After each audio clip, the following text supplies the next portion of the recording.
Okay, we're going to call this City Council Special Workshop meeting of February 24th to order. Madam Clerk, can we have roll call, please? Councilmember Mosby. Present. Councilmember Vega. Present. Councilmember Holmdahl. Here. Mayor Pro Tem Dirk Starbuck. Present. Mayor Bob Lingle. Here. Would you please stand for the Pledge of Allegiance?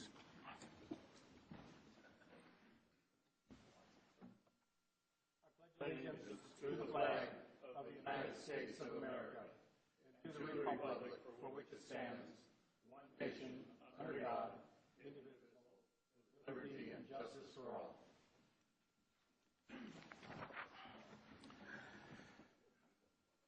Okay, we'll start off with oral communications. This is your opportunity to speak to us concerning, well, any item with the workshop, and you'll have a maximum of 3 minutes. Hi, Charles Summer. Thank you, Mayor, City Council members. As of last night, I became chair of the Lompoc Disc Golf Committee. There was some question whether the group was going to dissolve or not. I could not see that happen.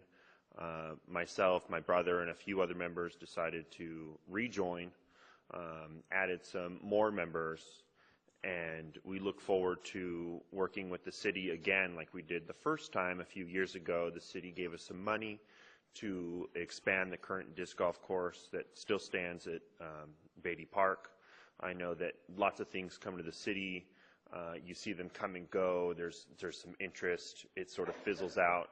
This is not one of those things. Disc golf has maintained its participation at Beatty Park. We currently have a goal to improve the park by adding T-signs, and what I would like to see as this workshop, as it pertains to the workshop, future city involvement, maybe matching funds, helping improve other parks in town. They went through an idea of Ken Adam. I was never a fan of that. Mainly the conditions is Beatty Park is wind. If you go to Ken Adam, it's exponentially worse. What I would like to see is in the next year or two, I hope to see in the next year, is a park built at River Park, not encompassing the whole entire park, but at least a portion of the park. And I was hoping that, if the group would raise funds, the city, with any sort of improvement funds, would be able to help out as they did the first time around. So thank you. Thank you, Charles.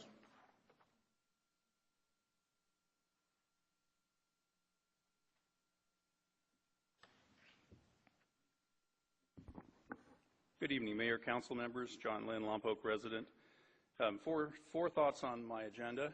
As Park Foundation Chairman, I would certainly hope that you would tonight espouse your support, as you have in the past, for both the Motorsports Park and the Fallen Warriors Memorial, and just get those on the list so that we know we're going forward together. We appreciate the city's help in the past and some help that the city administrator was able to render today with regard to the bicycle park, which is nearing completion, and we're hoping for a March opening if we can get all the I's dotted and the T's crossed. As I think all of you know, graffiti was one of the very important things to me when I ran for mayor on each and every occasion, and I've noticed that lately we're starting to see some paint outs appear again. So I'm hoping you will continue to have that on your list of priorities and funding allocations, because in terms of economic development, it's very valuable, and in terms of, I think, the mental condition of all of us, when you live in a world full of graffiti paint outs, you feel you're in a crime zone, even though we know we have the lowest crime in the county. And the last thing would be to put some emphasis on getting our, I think it's called the Long Range Capital Improvement Plan, but I may not have my title right. I was going to look it up and didn't have time. And that's the next item that we need to complete so that we can do our AB 1600 impact fee update. And you'll recall from prior conversations that we collect a very, very small amount for both police and fire, even though we have that need. So those things need to be looked at and addressed, and we cannot do that AB 1600 until we do the capital improvement plan and the general plan update, but that one's done. So let's see if we can move to the next step. And while Councilmember Starbuck is still alive and on the council, I know he'd like to see that completed. Thank you for your time. John, where are some of the white paint outs? Just give me a couple examples. Okay, let's see. Back of the Shamrock. Fence at the wastewater plant. Fence at the wastewater plant. Fence on, I don't know, I usually write them down, but there have been quite a few. And you know, the other thing we're starting to see, Bob, is we're starting to see a lot of small graffiti appearing on transformers, phone company boxes, signs, and things like that. And that was kind of the first step last time, where we started to see that and we really didn't get ahead of it, and then it really got away from us. Okay. So, thank you. yes. Okay, next. Okay, seeing no one rise, we're going to close oral communication, bring it back to new business, and we are going to have a discussion on goal setting for the City Council. City Administrator.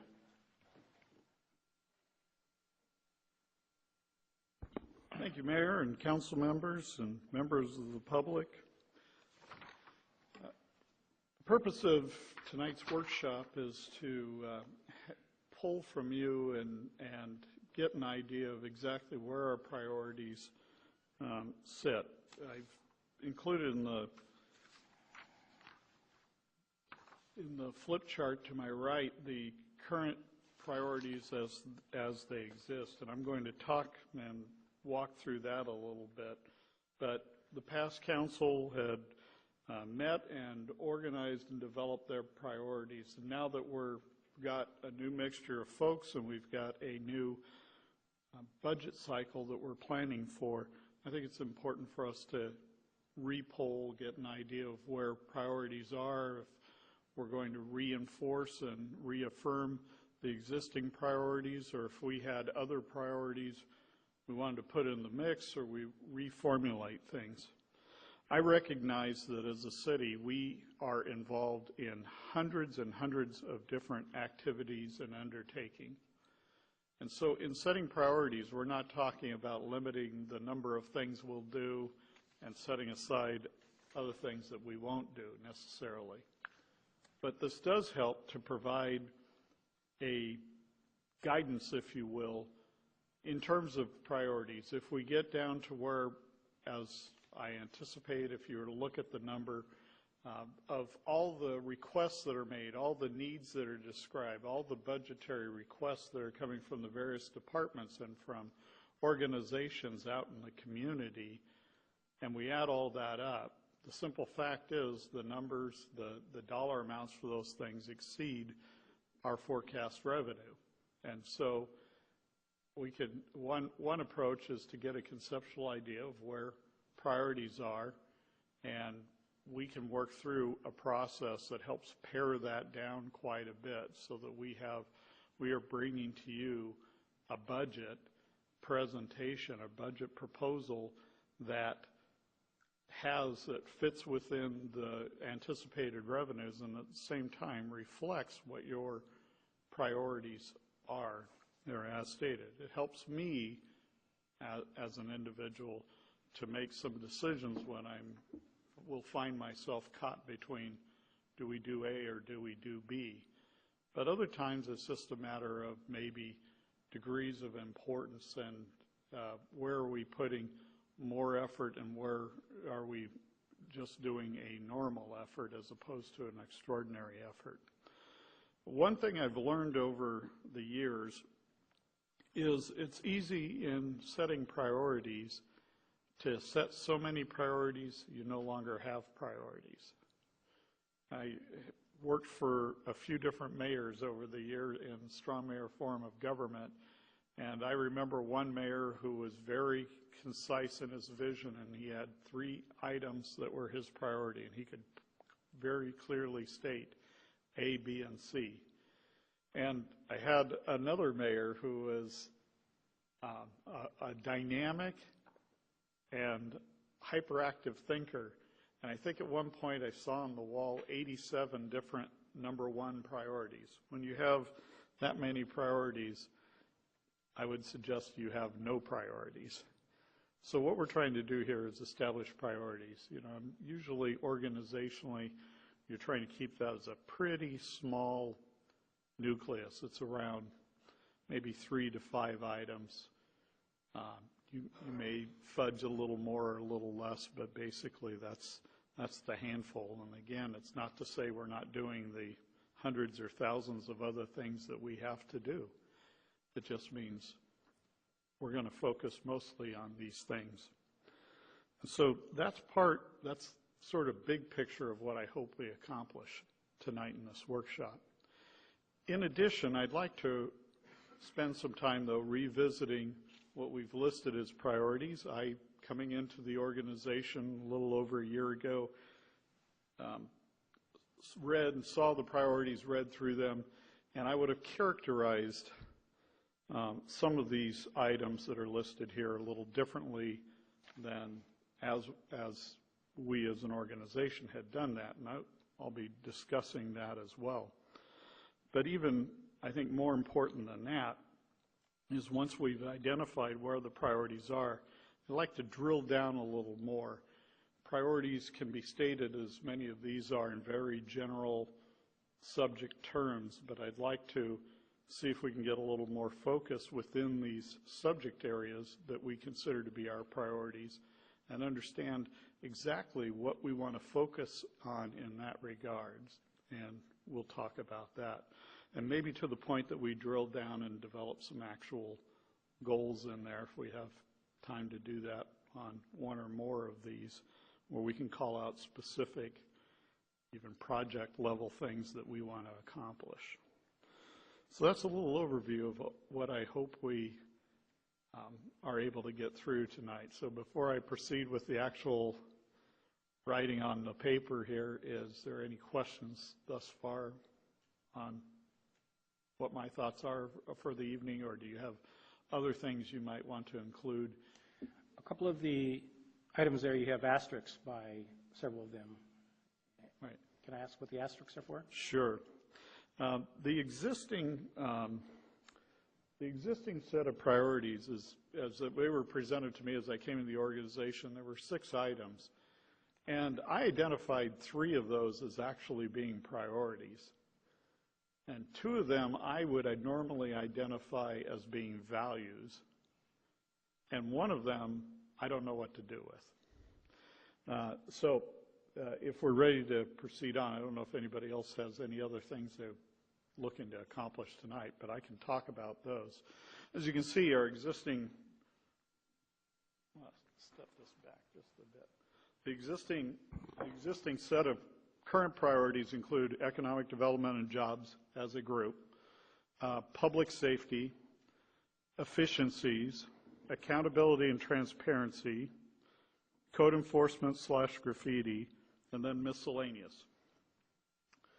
Now, normally I would categorize walking, like I said, I'm walking in without a script to back this up, but normally when I look at things like efficiency and accountability and transparency, I see those as values. They are only priorities when you have situations that I would normally categorize them as priorities. If you have situations, for instance, where you have a lack of transparency and that's become such an issue, it's so pervasive that you make it a priority that you're going to make your processes transparent. But we believe in accountability, we believe in transparency, we believe in efficiencies, and generally I would consider those to be values that we hold along with some other values. So one of the things I'm going to show you is, my recommendation to you is, unless we believe we have, these are things we still have to conquer, I'd like to move them over to a values list. If we're not ready to move them off of priorities, then I need to understand a little better what it is exactly that we need to accomplish so that we get to a point where we're ready to move those off of priorities and on to values. So that's why I've put the asterisk by those 2. The other one I'm sure there's great stories behind this, but it said miscellaneous, and I don't know what to do with that. That seems like everything else is thrown up on the wall. As soon as you introduce a word like that, it sounds to me like and everything else. And so if you have everything as a priority, then again, you don't have priorities. So that's why I've put the little stars next to those, because I want to sort of enlarge the discussion. And if my theory or approach is correct, or you're in agreement with it at least, then I think really we're dealing with currently 3 different priorities.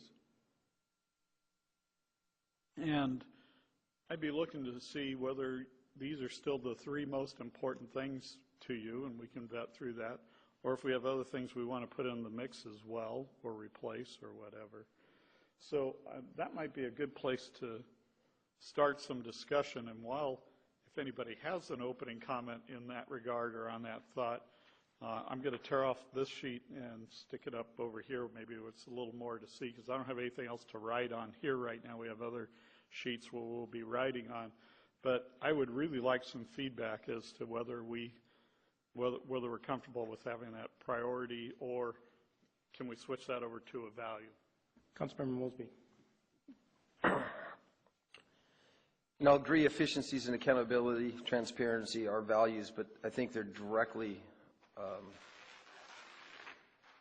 think they're very important as a priority for our council. I think it's, along with your efficiencies, you have economic development that can come in that. Accountability and transparency, granted, you recognize the value, but I think it needs to be on the tip of the tongue at all times.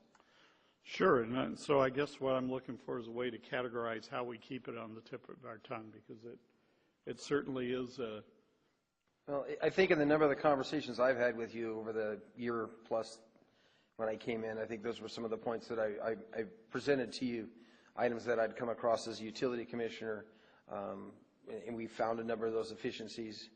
And just recently on the transparency aspect, one of the accounts receivable number that I've been chasing for 4 years that you were able to explain to me in an email that went to everybody.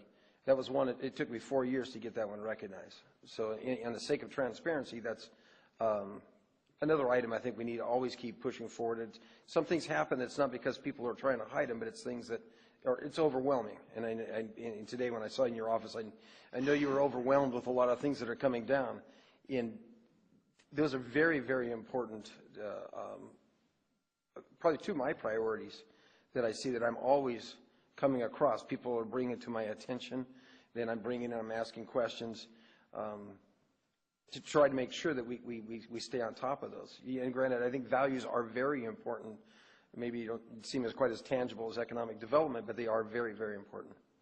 So if we're going to have, if my premise is correct, that really effectively an organization like us, while we've got to attend to hundreds of different areas and aspects of our business, but we can really prioritize 3 to 5 of those.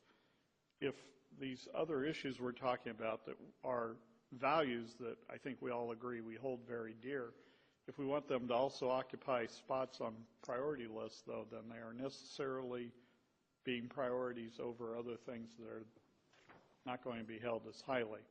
That's why in my brain I was saying, you're right, I don't want to lose sight of that. I think it is important to keep talking about accountability, transparency, and efficiencies, and I'm hoping we're doing that every day of my career and for all of our existence, because we can always do better, be better, get better, and we need to keep striving and reaching for that.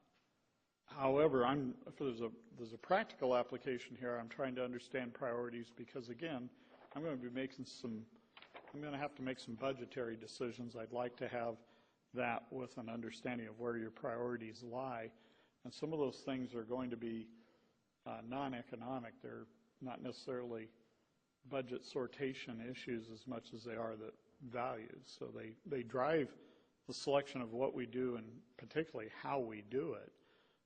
But I'm just trying to sort that out. So this is all fluid and open. I don't I just have some concepts. I don't pretend to have the right answer. I'm looking for our collective, your collective feelings on these things, so appreciate the input. Councilmember Starbuck. Yeah, maybe we should have this as a priority/values, because I just have some random items I wanted to throw out for transparency. I'm not sure how we were going to structure the workshop here. One of the items, and I hear a lot about it, is we decided at a workshop years ago that we would like to have an 11-day agenda, have it posted out. The council wouldn't get their books on Friday and make a decision on Tuesday. The public would have the ability to have almost a 2-week review on staff reports. These are items of transparency, but we haven't met this goal. Another one I talked about years ago, where our kids' motorsports park currently is, we purchased this property for $380,000. I bet nobody in Lompoc knows that we still owe $380,000. All we're doing is paying interest every year to ourselves on an insurance fund, and we've absolutely done nothing to put our principal down. The park and pool assessment, something I just jotted here. Do we want to put a sunset on this, 2034? This is another one of those where we probably should start a public hearing and put out what we think about that. I've got a list here of selling public property, excess property the city currently owns. And I thought that under transparency, that a semi-annual report on the health of our enterprise funds would probably be something that we would want to include. An example of this would be several years ago, we reduced our electrical 3%. We were supposed to get a review on that a year later. We didn't. 2 years, didn't. 3, and we're going into a 4th, and still haven't seen a report on what the 3% reduction did to our end reserves. Do we need to raise 3%? Can we stay at 3% less? So I think that transparency and accountability is an important item to keep up there as a value. Councilmember Vega. It's Patrick. The way I understand it, that we're trying to prioritize so that we can turn these into goals, unless I'm misunderstanding. Is that what we're trying to do, so that we can hold ourselves accountable to a certain standard of goals so that we can see whether we meet or we're not doing well, okay? So basically the way I look at it is accountability and transparency is something that's expected of us, so that would be, in my opinion, into the goal category. We're always striving to maintain that, you know? Maybe you could clarify whether I'm thinking correctly on that, whether this list of priorities is going to be turned into and equal out into a goal setting kind of a workshop here. Right, and as we go forward here, I think I'll be talking about some goals. I've got some other sheets that are down here we have to walk through, but yeah, ultimately I'd like to translate these into some specific goals so that we understand what those priorities.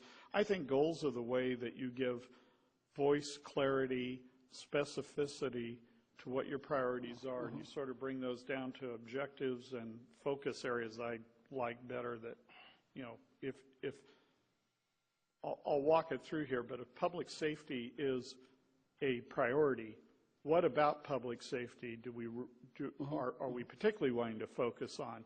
Because focusing on response times is different than maintaining minimal staffing. They might both work interwork and both be important to some goals, but those things interwork. And then, so if you were to say, okay, then maintaining minimum staffing is a critical area to focus on. Now's where we get to our goal, and we would say, okay, what does that look like? What's the number? How many police officers? How many firefighters? How are we staffing a company? How are we doing that? So I think you're on the right track. We have to take steps to get there, to get to where we identify goals. You know, in my thought process is, since we have a list and we are going to develop priorities, how do we keep the public informed of what our priorities are instead of us having to just say it once in a while and remind ourselves and use it on the microphone? You know, I'm kind of a visual type of guy. You know what I mean, though? Yeah. It's something maybe we should have posted somewhere and make sure that people, and that would also be a part of being accountable and transparent and accountable to our constituents and the public, so they can know that we know where we're going. Otherwise, how are they going to know? Sure. A web page is a great place to do that. It's interesting when we talk about accountability and transparency. It's almost like, what comes first, the chicken or the egg in this regard. One of the positions I'm going to be bringing forward to you within the budget is a community relations manager, that same as a public information officer, because right now we try to get information out to the public, keep things posted, keep things current as best we can, kind of catch as catch can. We got several hands involved and several pieces trying to do that. Instead of having a succinct, orchestrated, intentional activity toward giving the public information, letting them know what's going on. And so, I'm agreeing with what you're saying. What I'd say is, if that's really a priority, one of the things we need to do is be more intentional about how we go about delivering information. And for that, that's going to take a professional in that field who can help herd the cats and all the information and make sure that we're positioning our messaging's consistent, on point, timely, in a manner that is readily consumed by the public, not just with our website, but in all sorts of social media and other customary community outreach forums. Councilmember Humdahl. Yeah, efficiency, accountability, and transparency always has to be there, but I don't know if needs has to be on the front burner. It should be being done continually all the time. A couple of things I've done in the last couple of weeks, we found out that some efficiency and accountability was taken care of. And it takes everybody to get involved into it. It needs to be up there, but I don't know if it needs to be in the main sector because we have so many other things. But we need to follow up with it. The efficiencies especially, that's what we're looking at. The city's got to be efficient. Any public sector operation that's halfway good. And then the accountability and transparency, we've got to be transparent. And accountability for what we do and the job we do. And if we're not doing it right, then we got a problem there. So, but I don't think it needs to be in the front sector, but we need to have it there continually to be looked at as a side issue or not a front issue, but still right there in front all the time. That anybody that does anything with the city knows that we got the efficiency and accountability and transparency going at the same time. Councilmember Mosby. I think I see where your vision is, and I think we have the specific goals, and I think a lot of these items up here are specific goals, but what you're wanting to do is intensifying and get to the specific objective as you have in your next page here of how to achieve some of these goals. And if we have up here public safety, and then you're breaking down public safety specifically, and I think that's what you're hunting for, is things that are more specific as part of the large generalization that's up here. So I think we could actually keep a lot of the same, the goal aspect, and how do we achieve the goal? And that's what you're wanting to break it down, is how are we going to achieve the accountability and transparency? What aspect were you looking at, or the efficiency, what area? So you're wanting the objective list under kind of what we're looking at, the original goal list. So I think we can keep a lot of the same goals on the table, you're just identifying more of the objectives of how to achieve the goals. Right. I think that's what you're looking for. I think, yeah, that's the way we're stepping forward. So if, again, just grabbing examples, if we said, hey, our streets are getting a little rough out there, and we all know why they've been getting rough. We've lost funding that we used to have for streets. It's not a story that's unique to Lompoc at all. It's being experienced across the state and across the country, where the funding and availability, the dollars that used to go to paving streets just isn't there. And so we're doing a lesser than adequate job. And if you said, enough of this, we need to make this a priority, that we're going to have better streets. So better streets becomes a priority. And then you start talking about, we start getting into some measurable objectives of, we have a pavement condition index where a certain number, where do you want to either hold it or get to? so that we know on that scale of 1 to 100 where we're willing to accept our streets to be. And then we start dialing in particular goals of things we want to do, whether it's, well, we're going to spend this much money or we're going to do these following projects within this timeline.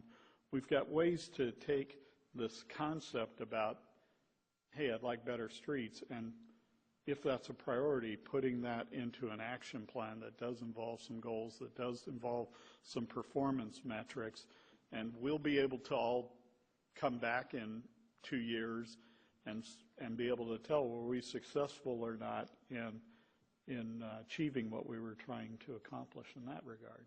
But that's just one example, but it is sort of giving this something more tangible than just a general area or a concept.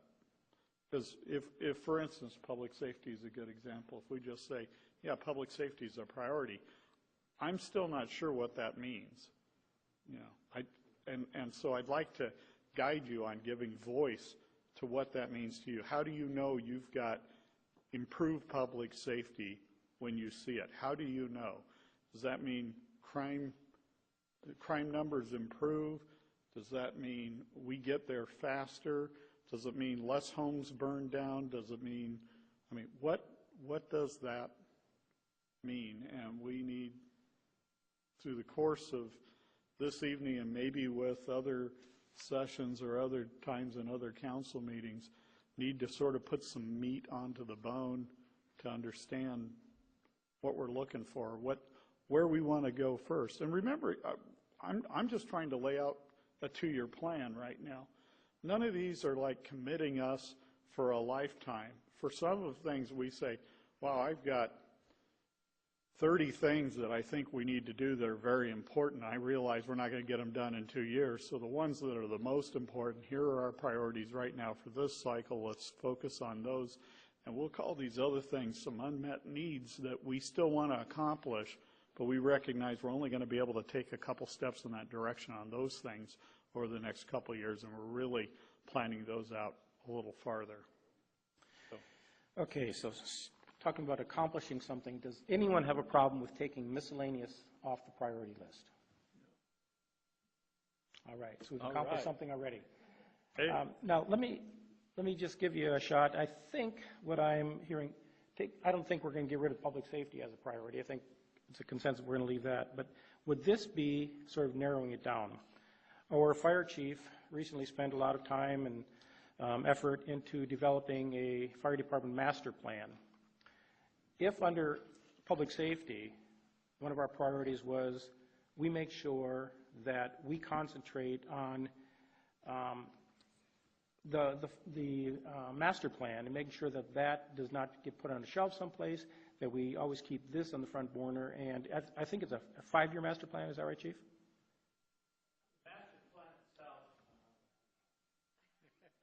Sorry.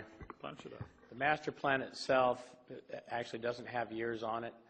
The goals and objectives that are married up and adopted, those goals and objectives, those are the ones that have years on them. Okay. So I guess in public safety, we just say the public safety master plan is a top priority for us in public safety. Would that be sort of narrowing it down? Well, the fire service Correct, is yes. the master plan. Yeah.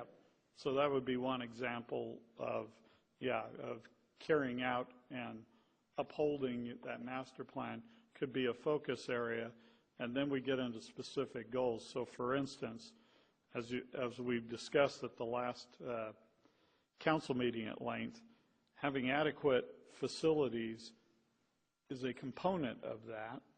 So we could set some particular goals over the 2-year period as they relate to developing the fire station. Yeah. Okay. Councilor Starbuck. Yeah, now, police is currently working on a master plan, so that would be something we would want to include. I think as a council, obviously, probably our number one priority in public safety would be maintaining staffing and at a level. Yeah. We finally are at a level. Now it would be a matter of, maintaining it and retaining it. Right. And so if we can, what I'd like to do is let's talk a little just about these general areas of priorities. No, I think everybody's getting it. We need to figure out exactly what are those attainables that we want to focus on. But I'd like to get some agreement on priority areas, and then we can drill down for each priority area, see what areas we want to focus on within that, and maybe identify some goals if that's an okay approach. Sure. Okay. Page 2. Thanks. We are on page 2, and it's actually page 2 and page 3 go together. There's nothing magic about anything I've written here. All I did was start in what you see up here in the lighter colored print is taking those three of the 6 items that were there on priorities, and if you wanted to reaffirm those, I've just listed them there again as the top 3 here. You ultimately will guide me whether you want to leave those there or not. Then I've listed out just different areas, and I just grabbed topic areas. In this case, I listed out parks, infrastructure, streets, library/education, recreation, homeless needs, technology, tourism, senior programs, and employee training. I've got another page behind this that just has a lot of blanks waiting for you to say, well, how about this, how about that, and we can add them up. Where I'm seeking to go with this, you can see we've got large blanks in front of them. I've got some nice colored stickers over here that each of you could have your colors that maybe we give you when we're ready, and we've got some things to choose from. Maybe we go through a little exercise where you all get 5 of those, and you can put one or all in whichever areas you think are important to you, and we can start getting an idea sort of how we weight and prioritize these areas. But before we get to sticking anything up there, I'd like to sort of facilitate the discussion if you have anything you want to add, and I'm going to try to do this. Unfortunately, I got to step away from the mic for just a moment.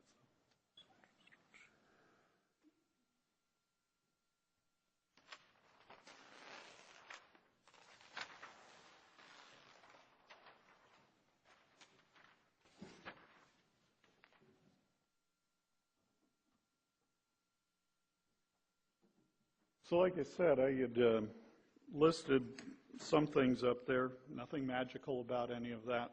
They were just areas that came to my mind.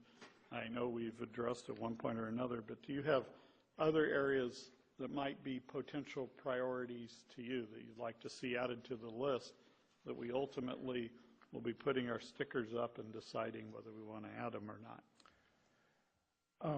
Well, job creation is going to be, I believe it's one of my priorities, and I think it is probably so would you consider that under, I mean, it is under economic development. Right. Okay, so that would be... I haven't changed anything. I just, because we're having to print smaller in sure, okay. a lesser area. Thank you. So... I just wanted to, I'm not dropping jobs. Economic development is understood, at least for this point. Okay. It's economic development / jobs, just like code enforcement is code enforcement / graffiti. So I haven't dropped those things off of here. I was just working with limited space. So that's my call on that. And if you decided, hey, jobs development really is a different priority area than economic development in general, we can certainly separate those out. But for my purposes, my assumption was having them there. Okay.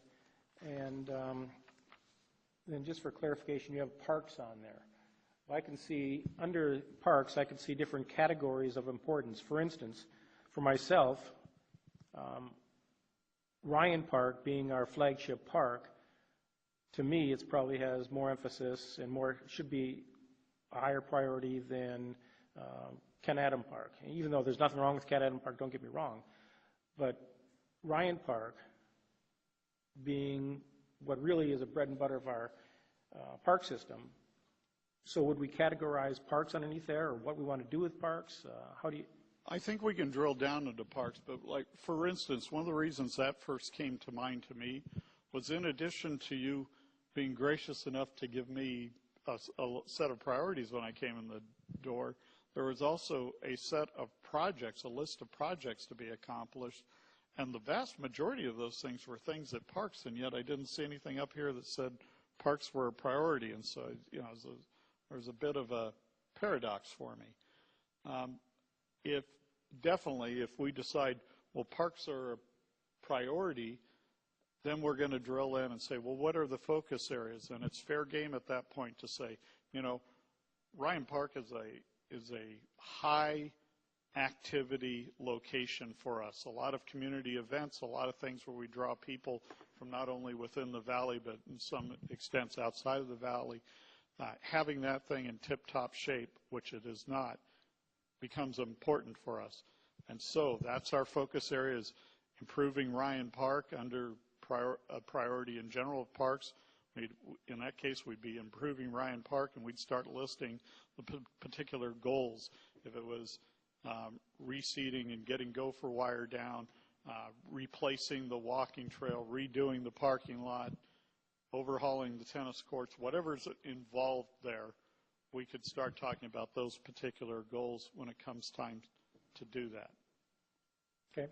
Right now, where I'm trying to find out is it possible that there are areas of priorities of things I've put up there where I haven't captured maybe things that are near dear to your heart in terms of priority areas that you'd like to add, and we can add them on the list right here. Councilmember Vega. Patrick, are finances tied to this at all? I mean, are we, based on history, knowing that we do not have the funds to complete some of these things, or are we shooting ourselves in the foot right off the bat by placing some of these on the priority list, okay? No, I hate to say it. Yeah, no, that's a good question. I don't think we're shooting ourselves in the foot, quite the opposite. I recognize whether I'm dealing with my home finances or you're dealing with any of your businesses and your budgets, or we're all dealing with a city budget, that we have more needs and wants than we have dollars. And we necessarily have to prioritize, we necessarily have to point out, and if we point to certain things and say, that's a higher priority, it means other things are going to have to drop out or wait their turn, or however you want to approach and look at that. But if over a couple of years period we have $200 million worth of revenues to work with, and we're sitting there able to dream up $250 million to spend, I got $50 million that we have to take off the table one way or another. One more question. Sure. If parks were one of the priorities, who would be in charge of making them more profitable and viable with new ideas, okay? I mean, how can we change things? Instead of just going to, we have the parks, we have the commissions, we have everything.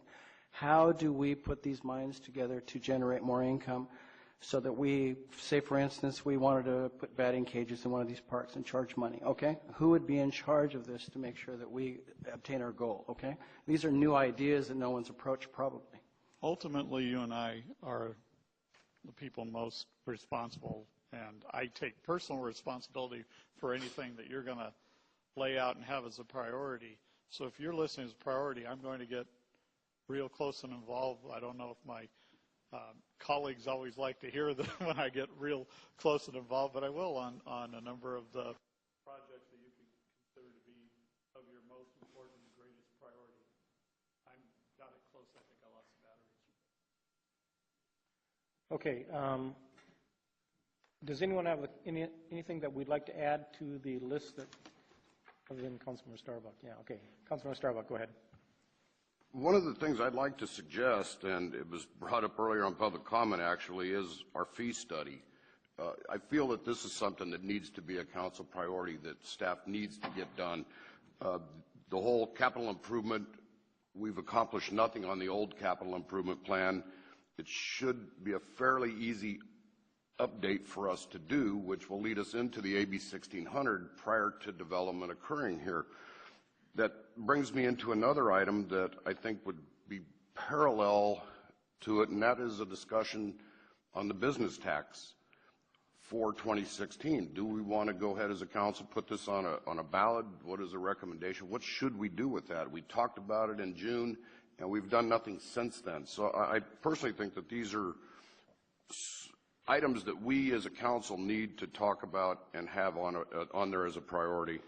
Okay, so before you click off, the first thing that you'd want to put up here is fee study. I think they all relate. in a sense. Fees would probably be different than capital improvement, but capital improvement is the lead in to the AB 1600, which is our impact fees. They all, I would say fee study and then capital improvement / AB 1600. And then I would suggest that as a council, we go ahead and include business tax for a future discussion. Would you categorize that as being revenue generation more generally? Maybe efficiencies too. I don't know how we would want to categorize it, but I mean, it is revenue generating. We are, I feel, behind in our impact fees and our capital improvement. And I mean, our fees haven't been updated since the 80s, most of them that I understand. So I think that it's time that we do these.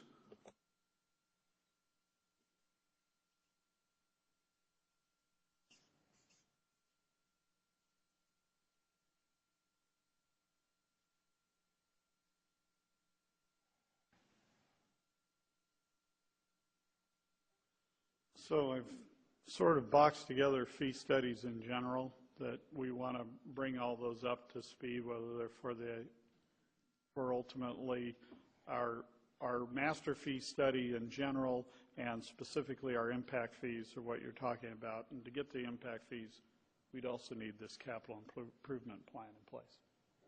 Yeah, I don't know if you would want to make the study of a business tax a council priority, but I think that it's something that we should have as a priority. We're going to come down to the wire on if it becomes a ballot type issue.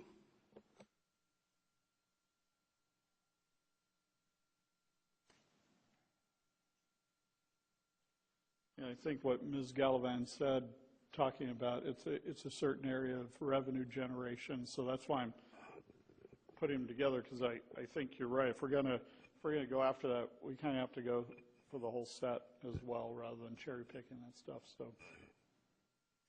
Councilmember Hondal. Yeah, I think on the fee study, we're going to have to look at, especially when we're talking Parks and Rec in that area, is that we got so many parks, then we're going to have to say, all right, which ones are we going to work on, get it fixed, and get them up and running, and which ones of those are going to have the biggest income improvement to the city. And so whatever you do, you have to make sure you're going to get an income that's going to make it worthwhile to go out and spend the money to do it. And we know we got people coming in, you got soccer games, you've got dog shows and everything else, and they all generate funds.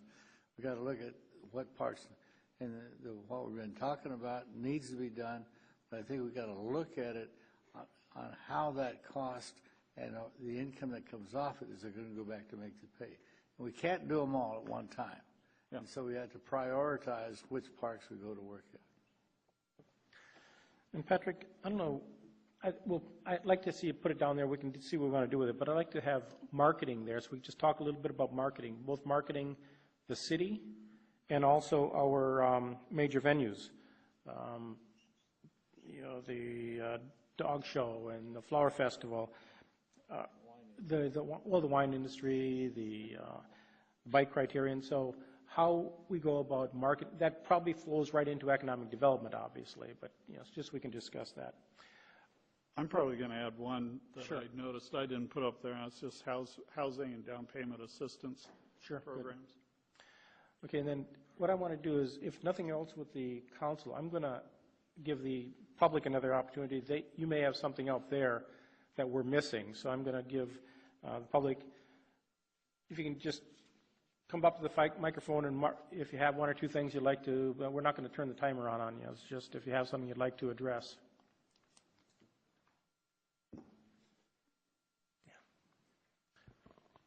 Hello, Charles Summer. As recently appointed to Parks and Rec Commission, I got a tour of our parks. And I understand that, Ryan Park, flagship park, improvement should be done, but there's also sustainability. You improve a park, then there's maintenance.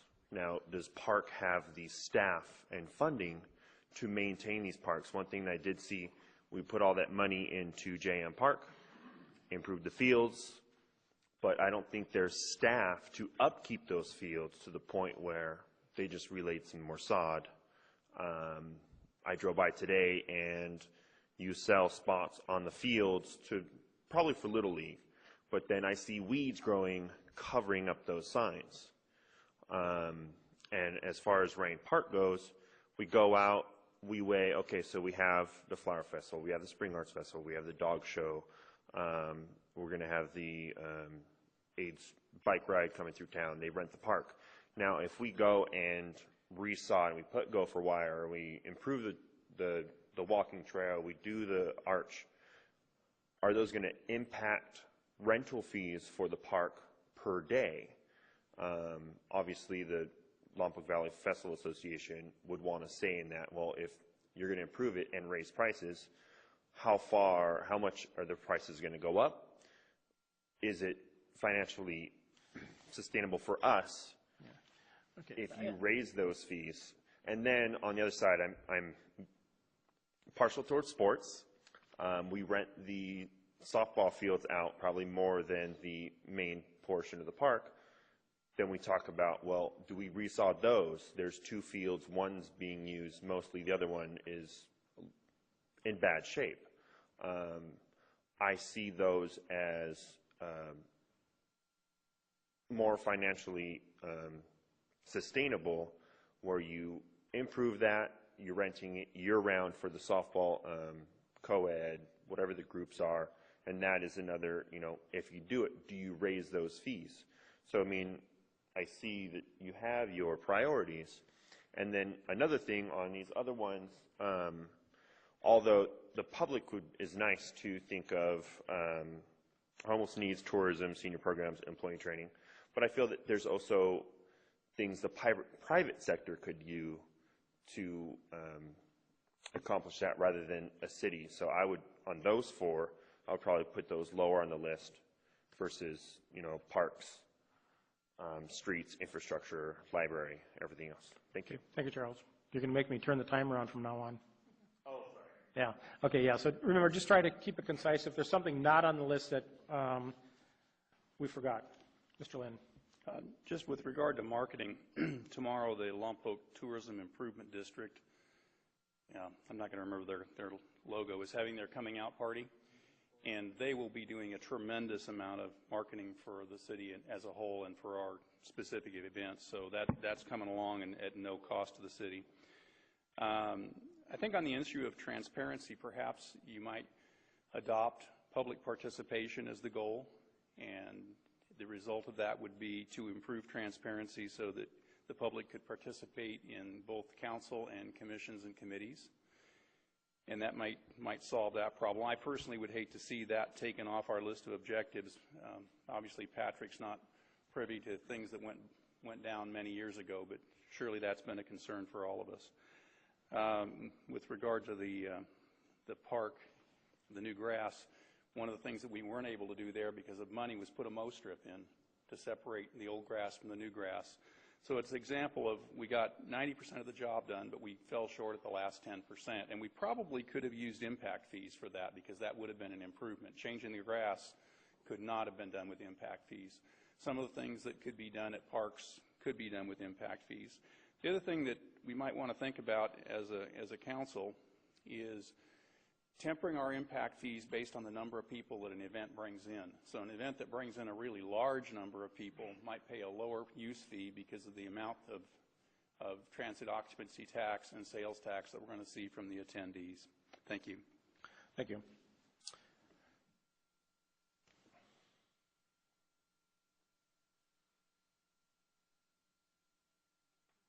Good morning, Mr. Mayor, City Council.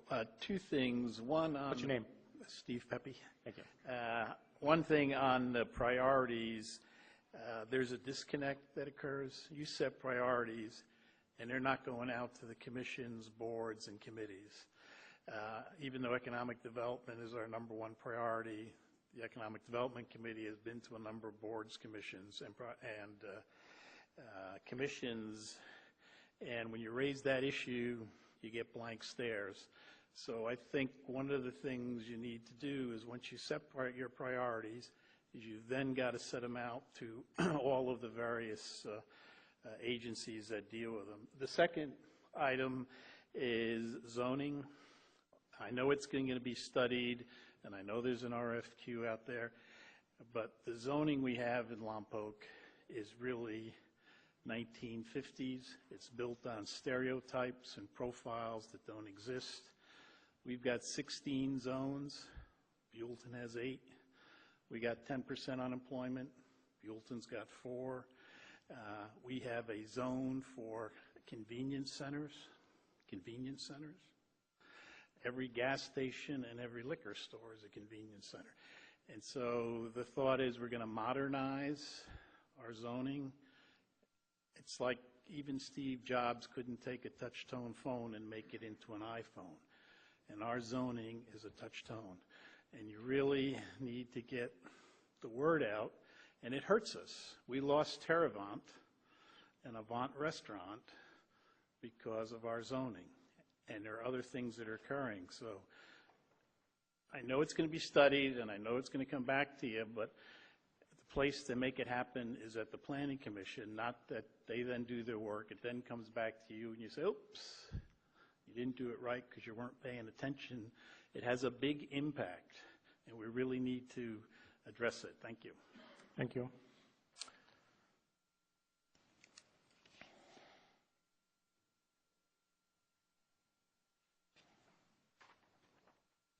Janelle Osborne, Chair of the Economic Development Committee. I have a suggestion and then a recommendation. My first is a suggestion as to how to approach maintaining the efficiency, accountability, and transparency issues. As a workshop that the Economic Development Committee did, we did a value statement that we led off with, so that in that it encompassed how we approached what we were doing, and that could be how you start your list of priorities is with a value statement that says you're approaching them all with the efficiency, accountability, and transparency values that you hold at the highest value across accomplishing any of these goals.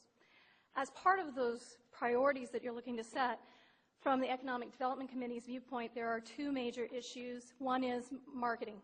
And while Visit Lompoc is beginning and they are focused on putting heads in beds, and there's a huge step forward, we also need to look at the city budget and address things like public information officer, as well as a marketing budget to promote the city for the things that aren't being done by the tourism section of Visit Lompoc. Secondly, you want to look at, hold on, got to find my note, the business tax and restructuring it. For us, that was a huge priority. It needs to be addressed, and as Councilman Starbuck noticed, it will come on us very quickly, and we want to get ahead of it, get buy-in from the business community so that it passes easily, rather than it be a failure and us have to come back from that. And I think that's a huge step forward in some of our fees, is getting that restructured. Thank you. Okay, anyone else from the public? Going to close public comment again, bring it back to the council. So let's take a look at some of the things that the public brought to our attention. One of the things that Ms. Osborne just stated is she sort of, I believe, I don't want to put your words in your mouth, I think she sort of confirmed what Mr. Weinmiller was saying, is that we have efficiency and accountability, make that into, I like the idea of make that into a value statement. I believe that's what you said. Is that sort of what both of you are? We're kind of at a crossroads right here, because I don't want to lose sight of what there's been a lot of discussion about efficiencies, or accountability / transparency. And so I wanted to point out there was this sheet that I'd sort of start off, and again, we can build and add to it. But in my way of thinking, I was beginning to make up what would be the statement of values. And I put those 2 on there. I started listing a few other things. I thought we could dialogue about other things that we want to see in there.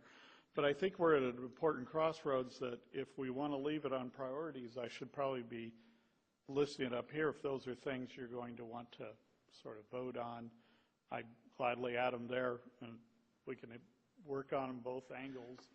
Okay, well, have the opportunity to address them as priorities, but certainly list them here as values. Let's discuss this as the council real quick. Let's take efficiencies first. We want to leave that as a priority, or do we want to keep that as a value, not forgetting about efficiencies? It's still going to be efficiencies. City Administrator talked about having a matrix set up for the different departments. That would be incorporating the efficiencies. So are we okay with having it as a value as opposed to a priority? Councilmember Vega. I'd be okay with it as a value, to be honest. Councilmember Humdahl. Okay. Instead of I would priority. too, because I think the value sets it out there, because we don't want to lose that, but then you can work with it on the efficiencies, the accountability. That's all got to be there, but you don't have to have a major priority on it. But I can go along with that. Okay, Councilmember Starbuck or Vega? Or Mosby? Vega? A hard time. Yeah, I know. I tell you what, I personally think that I like the word priority. The priority has an emphasis to it. When we're looking at efficiencies, we're going to look at operations of plants. We're going to look at how we operate as a city. You know, our zoning. I'd like to keep it myself as a priority. I truthfully believe that under accountability and transparency that we should probably keep them there also. I mean, one of the things that we do need to work on is our agenda, something before Thursday. So I don't think that it devalues it, calling it a value, but then again, it's not a priority. We would only have 3 priorities instead of 5. Councilmember Mosby, any idea, any concern about value versus priority for efficiencies?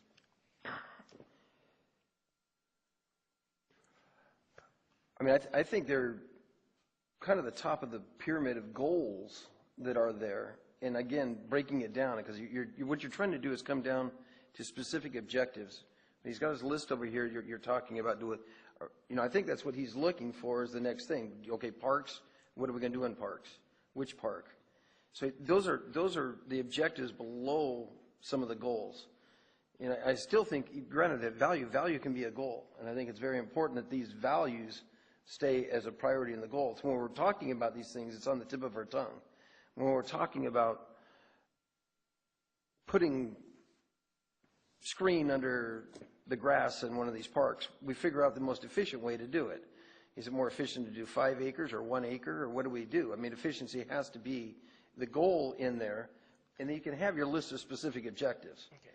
But I think we do have to keep the values, you know, on the tip of our tongue. So I don't know if we've answered the question, though, yet. Is it one of our top priorities?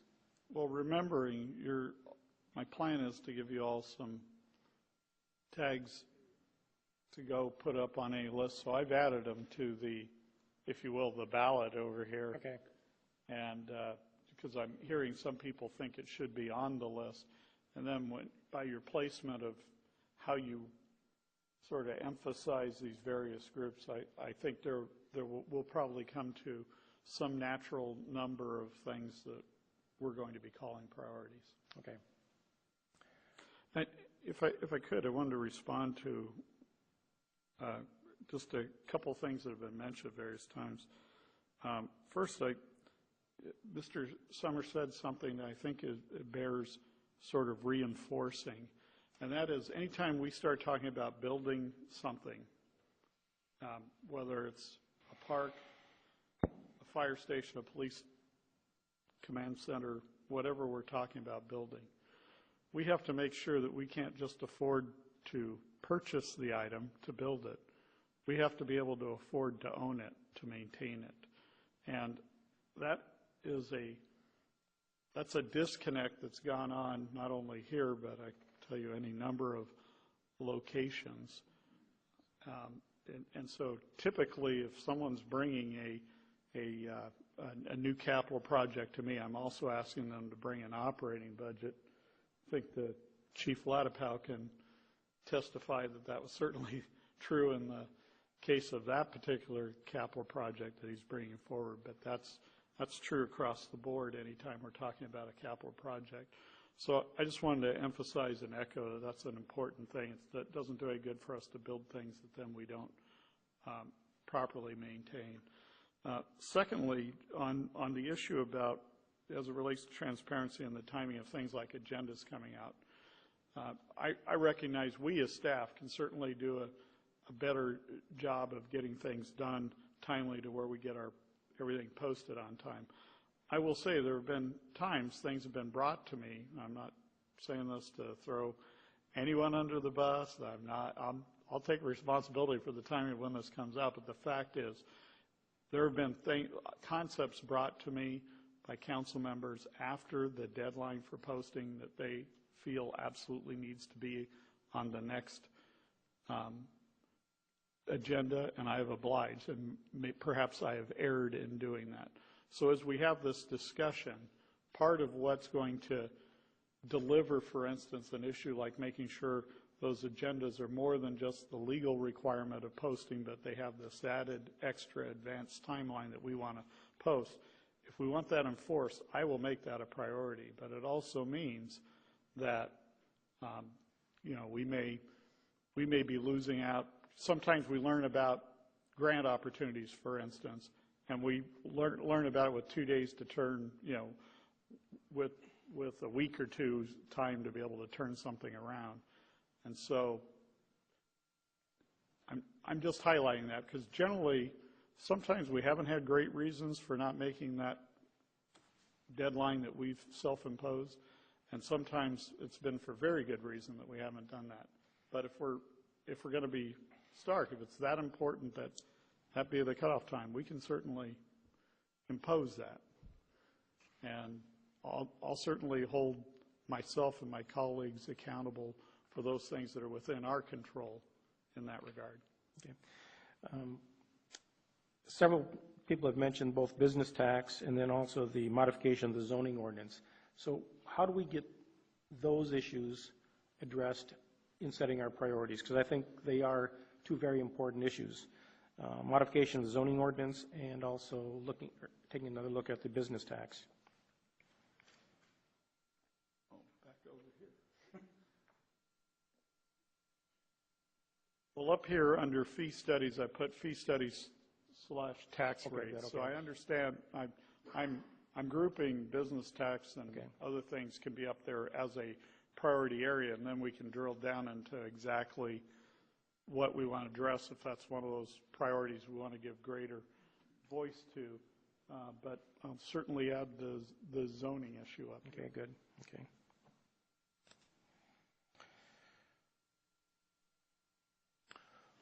Okay, before we move on, anything else from the council?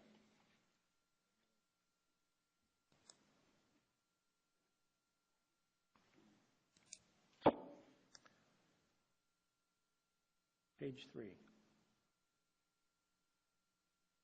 Go for it. Lots of paper. I know. So this is our opportunity.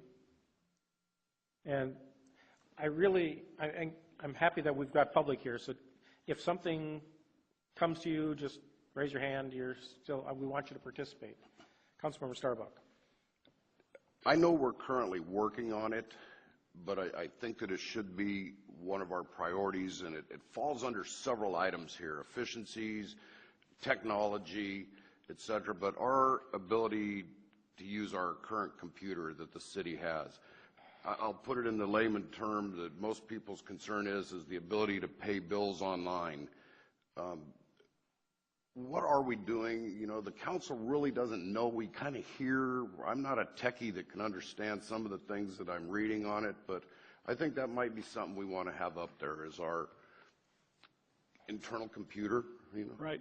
That's a great point. And when I wrote technology up here, that was one of the areas I had was our financial accounting program. As we've discussed before, we have components of it that are 35, 40 years old, and in a time when 5 and 10-year-old software systems become quite antiquated. So that's definitely, whether you list it or not, that is an area of priority I know I've got going forward, is making sure our accounting system gets modernized. And it's not just about keeping tracks of dollars, accounting systems and our being able to feed into our budgeting. It's critical for us to be able to do a number of things to track performance metrics across the city and different departments, for us to be able to recover costs, for us to be able to better actively manage our business, for us to better actively manage our infrastructure. It all ties in, so I'm with you on that. Other areas of tech, you're right, sometimes these things do bleed over. For instance, we have some technology issues that relate to public safety we definitely have to give some attention to. Our dispatch system, onboard cameras and GPS systems and things like that are all pretty critical across the board. I think we have another public comment. Quick and concise. You know, one of the things that Patrick said when he came on the job, and we were talking, he was looking at our list of priorities from the prior council, was you don't have any issues that money can't fix. And then he went off and said, but you don't have a plan through all of the things that you're looking at on how you're going to do these things. So he said, well, you can put together a bond with a number of different items. And I thought it was a heck of an idea back then. I still do, because we have needs all across the city, and in some cases, by spending some money now, we can improve a revenue stream into the future that will repay the bond, or we can do something with a future revenue stream now and get more bang for our buck. So I think that might be one thing you would look at, would just be a complete citywide look at those things that we need to do, what revenue streams are available for them, and which ones would best be done through a bond. Okay, I think it's a good idea. Can we put revenue bond on there someplace, or discussion? Sure, I certainly will. And Mayor, if I might have just a point of privilege, I know you've invited the public up quite a bit of time. I also make note that I have a number of my colleagues who are in the audience right now, and I just want to encourage any of them to join in the conversation, because it's not like I'm speaking on behalf and I've got every answer. And if anybody has anything of import that's from any of my colleagues to add to the discussion, please come up. Don't be shy. Absolutely. You are public, and we want your input. But you still have to state. Cody, you still have to state your name, though.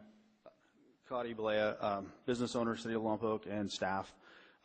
Just a couple of things I wanted to bring up on economic development. There's a lot of talk about jobs and bringing in new business, but I think we can't lose sight of old business. Old business is the backbone of this city. It's the base of building off the economic development. And we also need to look at the saturation that we're letting in this town of like businesses. So we have to be careful, because the more businesses that come in that are like other businesses that are already established, something's got to give, whether it's the new business or an old business. So just food for thought. Thank you. Mr. Blaine, real quick while you're up there, I got a quick question for you. I wasn't going to make it a council priority, but since you stepped up here, I know that you had a tree plan. It had been gone through the Beautification Commission, et cetera, and you plan to implement it? We had a rough draft tree plan that was asked of the past manager to develop. So what I did was I developed a 4-year plan as directed by the council on a rough draft. We've since looked at that, presented to the Beautification Appearance Commission, the new city administrator, Patrick, and the best thing to do actually was to make that a 10-year plan, because we would be clear-cutting the city, and no one wants that. And right. I certainly wouldn't want to answer the phone. I guess where I'm going with this, at one point you had included replacing stone pines that had to be removed. Correct. Are you still looking at doing that? Currently, I'm working on a plan separately that identifies the Italian stone pine grove as a standalone grove. And that plan will talk about replanting, sustainability, that type of stuff. So it'll be a standalone plan. But it's kind of in with the other removal and replacement. It's kind of like a leaning arch at Ryan Park. You know, people care about those things. Right, exactly. And that's why it needs to have its own plan. So. Councilmember Mosby.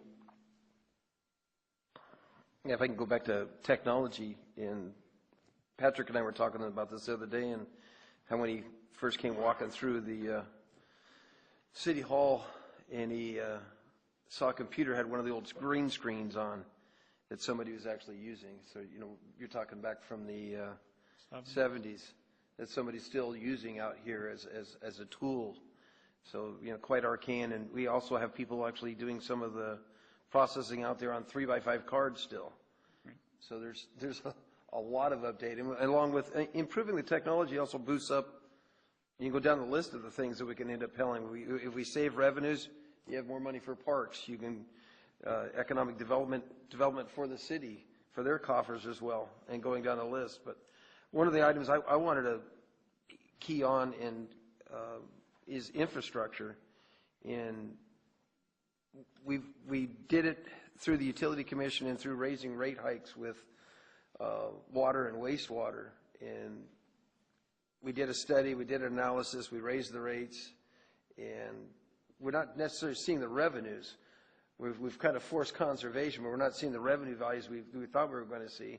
In turn, a lot of this was going to go and improve infrastructure. We were told we have 110 miles of water lines and wastewater lines, and we got 100-year-old this and that, and we haven't really achieved where we want to go with these rate increases. And I think analyzing that to see whether we really got what we were looking for when the rate increases were done. Was it done the right way? We put a lot of it on the units, not necessarily on other areas anyhow.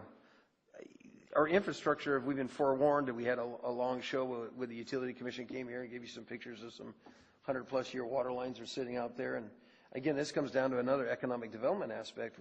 Behind Paulins there, that cost a big chunk of money when an old antique water line blew out.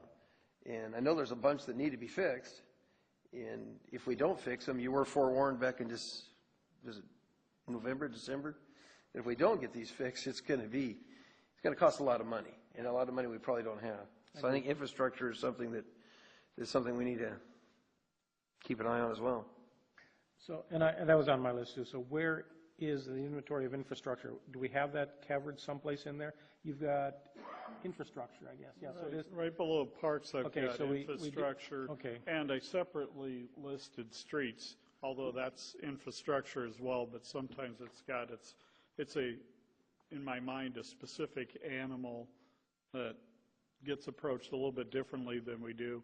Other infrastructure we might do on a module by module or piece by piece basis.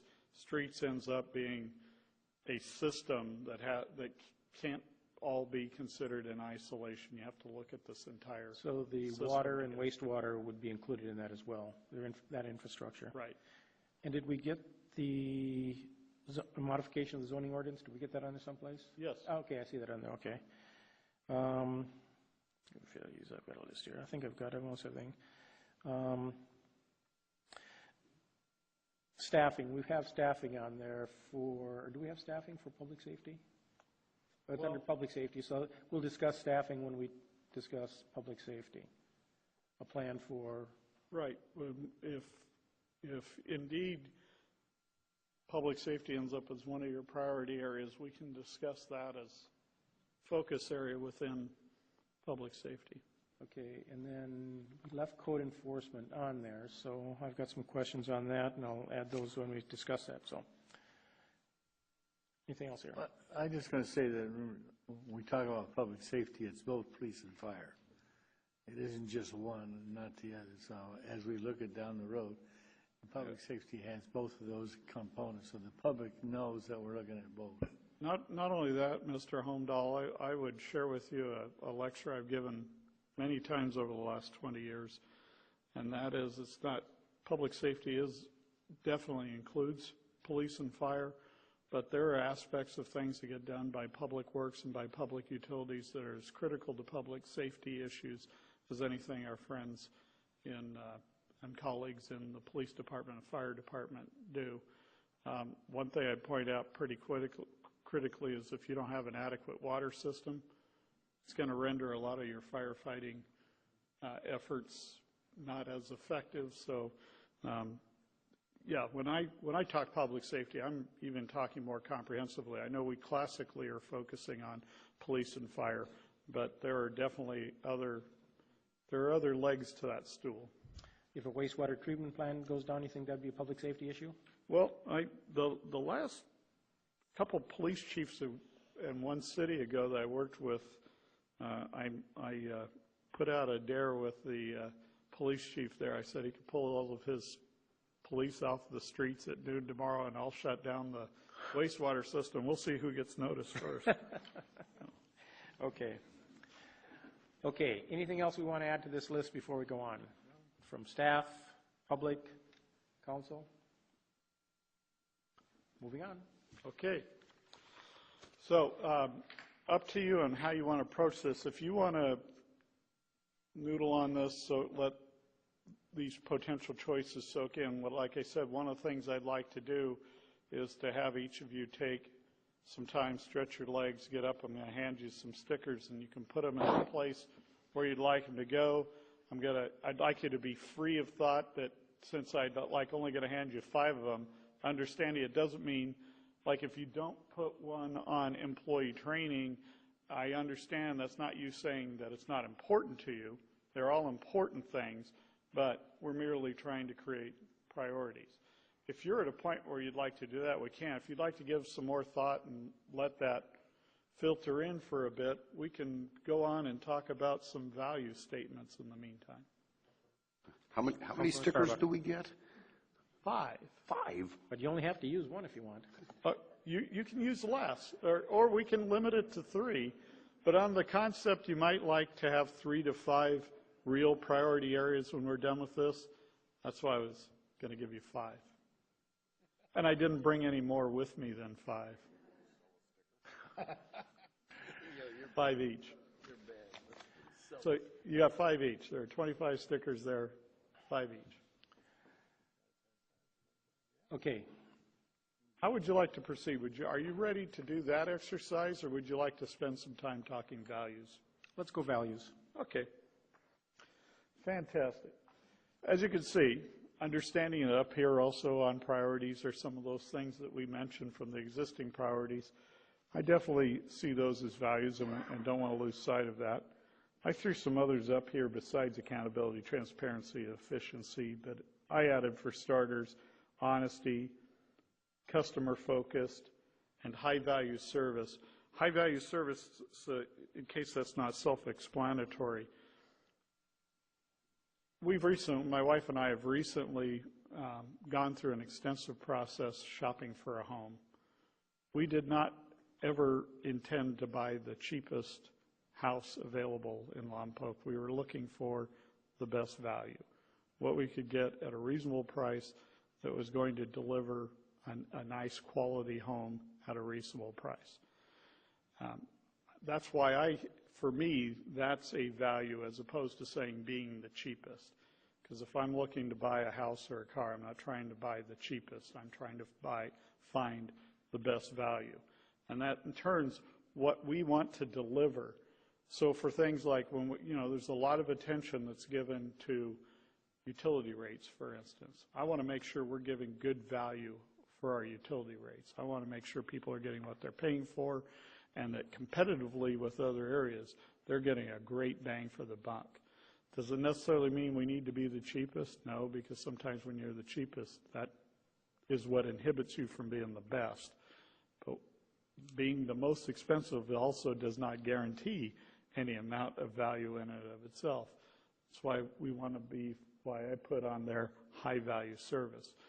But those were just a few things I tossed out there. I don't know if you have other values that you think you'd like to have added to our list here.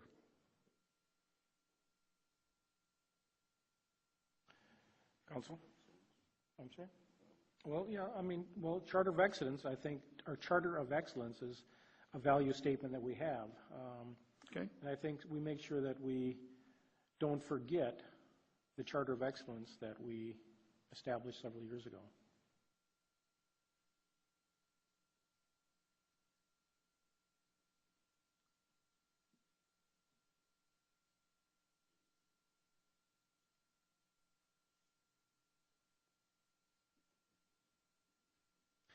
The Charter of Excellence, it actually includes a lot of things. I was just thinking of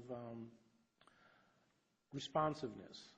Make sure that our staff is, but Charter of Excellence does cover that. I think if we want to put that separately, we can. But every once in a while we'll get complaints that we haven't returned a phone call or we haven't gotten back to a citizen. So we have to make sure that we are responsive to all requests and comments.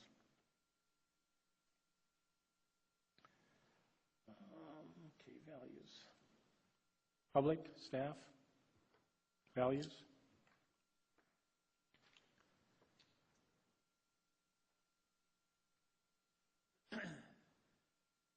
Steve Pepe again. I would add to that list business-friendly. It may or may not be consumed under customer-focused. And secondly, I would add avoiding delay and excessive regulation. Okay.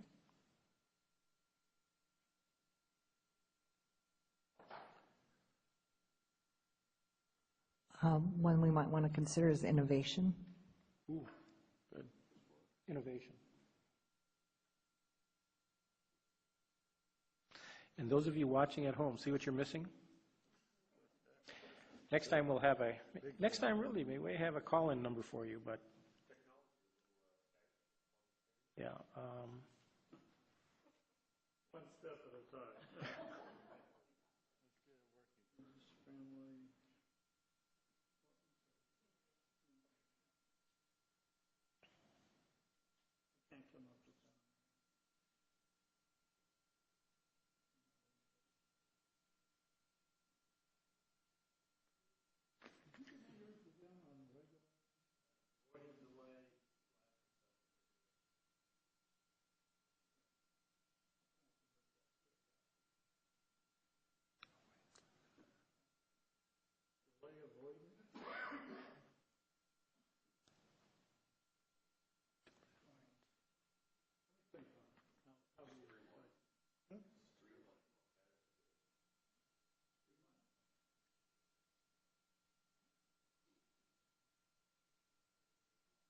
And this is not a comment about any staff. It could be one of us. Professionalism.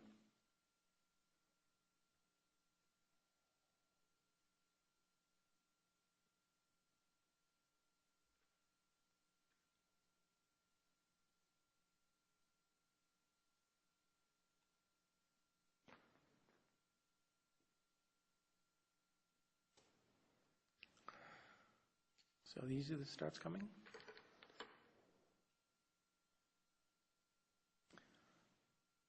I was going to say you ran out of red lines. Don't need those. Okay. Okay. Anything else from anyone? Team? Nothing? Staff or council?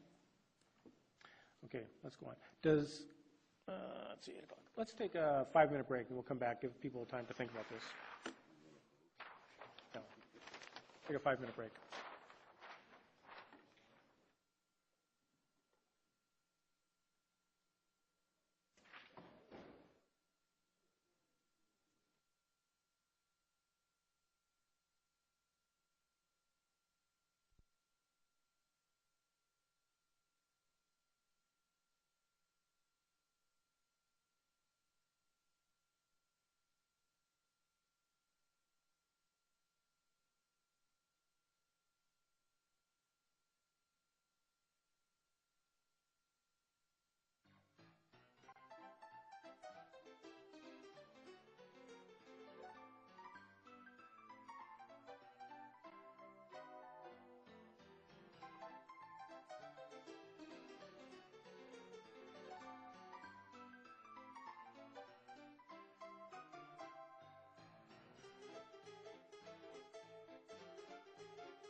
Okay, we're going to bring it back.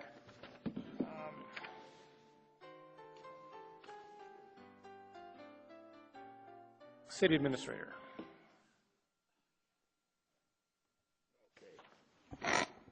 Thank you, Mayor. A couple of things, pieces of housekeeping. First of all, the clerk is passing out to you some, those stickers that I mentioned that maybe we're at a point to. 5 stickers, huh? Yeah, I meant it, 5.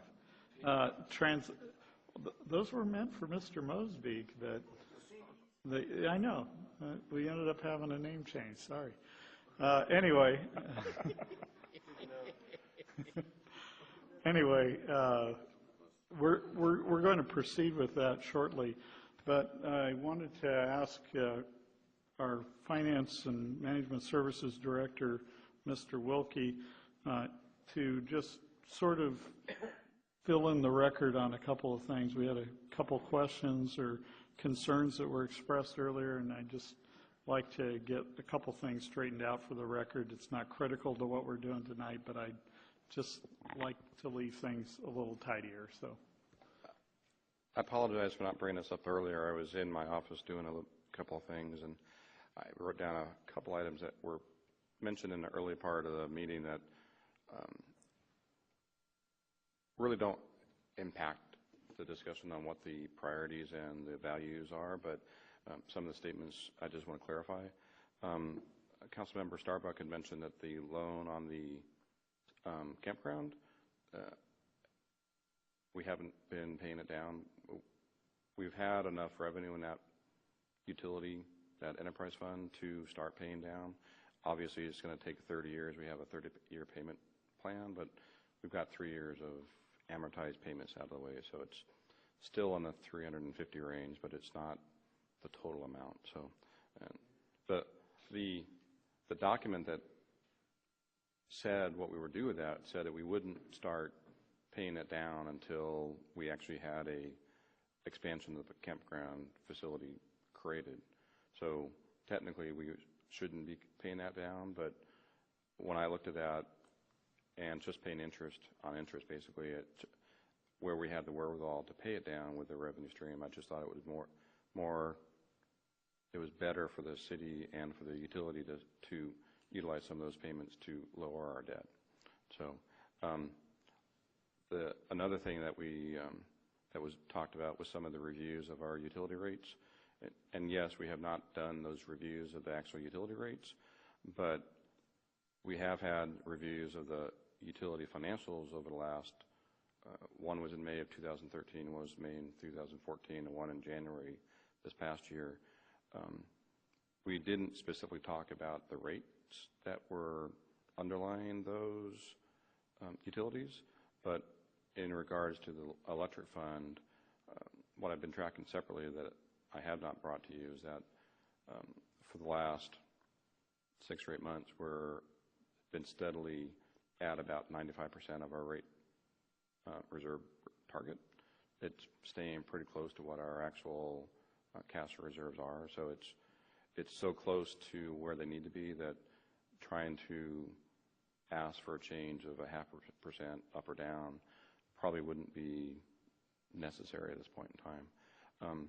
One thing that came up later on is that the discussion about the water and wastewater rates, and I just want to remind everybody that the water and wastewater utilities were underwater when we first started the rate process.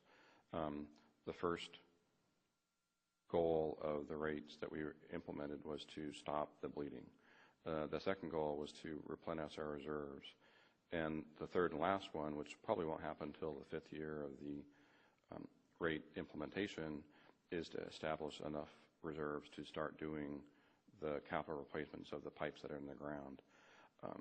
One thing that didn't get mentioned during the whole rate process, and I just got a call today from a investment officer at Morgan Stanley, is that he called me up and said, we have some of your 2005 revenue bonds.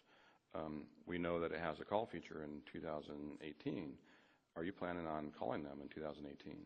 And unless our water and wastewater funds are capitalized adequately at that point in time, we wouldn't have the ability to refinance our loans at that point.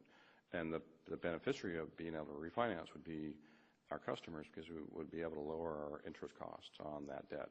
And it's a pretty substantial amount of debt that we have the opportunity in 2018. So my hope is that we can get those utilities into a healthy enough status so that we can take advantage of that opportunity. And that would help the future rate adjustments that we would make after 2018, and it would help reduce the component of our rates that have to support debt service. So that's just a few items that just sort of came up. So Thank you, sir. I appreciate your time, and this is a very excellent opportunity for giving us some direction of where your priorities lay. So, thank you. Thanks, Brad. Thank you. So at this time, if you're comfortable in doing so, you've all got 5 stickers with your... So explain to us again now, this is, we're priorities. Yeah, over on the two left pages. Yeah, the ones that say possible priorities, in the area where the pink line is, next to each of those items that are listed, if you just put in where you'd like your priorities to be, if you'd like to put one apiece in 5 different lines, you're welcome to do that. If you'd like to load up more in certain areas to show that it's that much more of a priority to you, and therefore it'll weight it all that much more for the council as a whole, you're certainly welcome to do that as well. So again, just so the public knows, for instance, there's tourism on there, or let's take homelessness, homeless needs. If one of us or all of us don't put a sticker on homeless needs, that does not mean it's not a priority for us. It's just, it's maybe not at the top of our list. I think anything that's up here is an important thing, and we are going to be putting resources to it. We've got things to accomplish in all these areas. So this isn't a value statement as to whether anything that's on the list is cherished or not. That's not the point here. The point here is to understand priorities and where we're putting the greatest emphasis. So as we start allocating limited resources, we know where, for instance, we may have to give extraordinary attention, extraordinary effort. And that's what we're trying to do. So thank you for that point. It is not to minimize anything else that gets lesser attention on this exercise. It's all important. Okay, let's get up there.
I'm not going to let you up in here. You guys do it.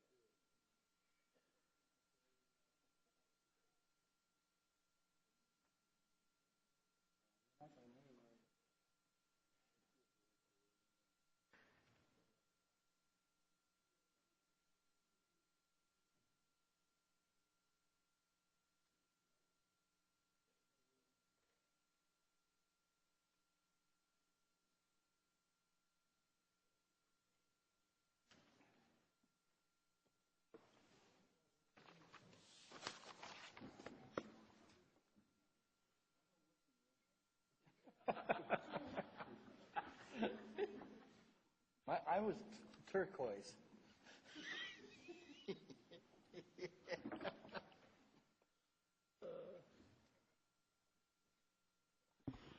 All right, Mr. Mayor, if I may, it looks to me like those things that got 3 or more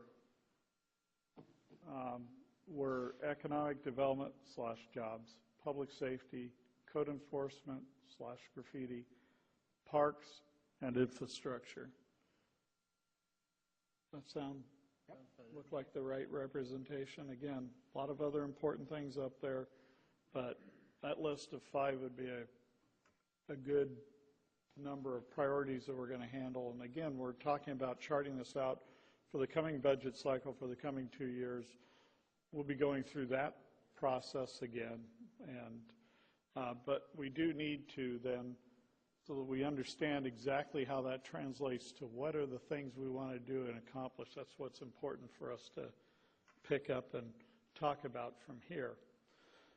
I gave just as an example for here, anticipating that public safety may have been one of your priority areas that you chose. Identifying what I'd call focus areas. There's a lot of ways you might seek to enhance your public safety effectiveness within the city. And so, for instance, you might want to focus on response times, or maybe it's crime reduction.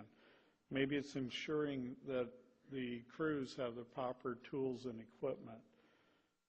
Officer and firefighter safety, force stability and retention, making sure proper adequate staffing remains, having adequate facility, doing emergency preparedness. There's another good example. That's not just about police and fire. That's across the board in terms of public safety issues.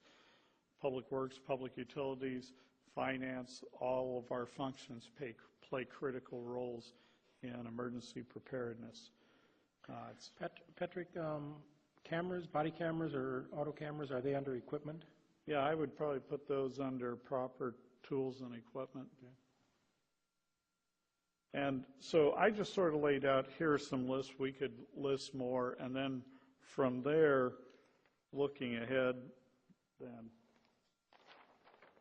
saying, for instance, if on all of this you said, hey, adequate facilities is a critical issue for us to focus on, then this is where we could get into drill downs and say, like, well, if that's the case in public safety, if you thought adequate facilities were an important focus area, then probably the couple of things I'd point out that we need to work on in the coming couple of years is site selection, design for Fire Station 2, and project plan for police property room, because those are a couple of the most compelling public safety facility needs that we have.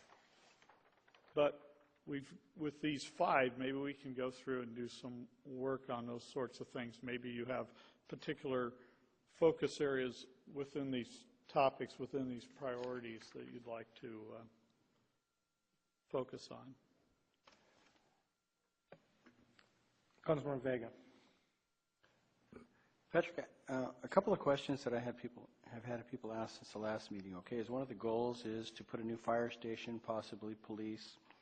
Maybe you could clarify for the public on the ways that we go about obtaining funds for things could help people understand. In other words, by using impact fees and thinking that it's okay because it's sitting there to go over there and move forward with planning something, which means you have an investment already, okay? But the bond issues come up afterwards, you know, and I'm coming from a world where you have to be able to afford it before you buy it. You mentioned real estate, and you know how that works, okay? Mm-hmm. So in the city government, you know, I'm just asking you maybe how to clarify, how would we go about how that, is that the proper procedure, okay? Normally, people always think we get bit on the back end, okay? So basically, by putting that $100,000 plus impact fee into it, we have an investment. So we've got a loss here if we don't move forward. So basically, we have some sort of a commitment.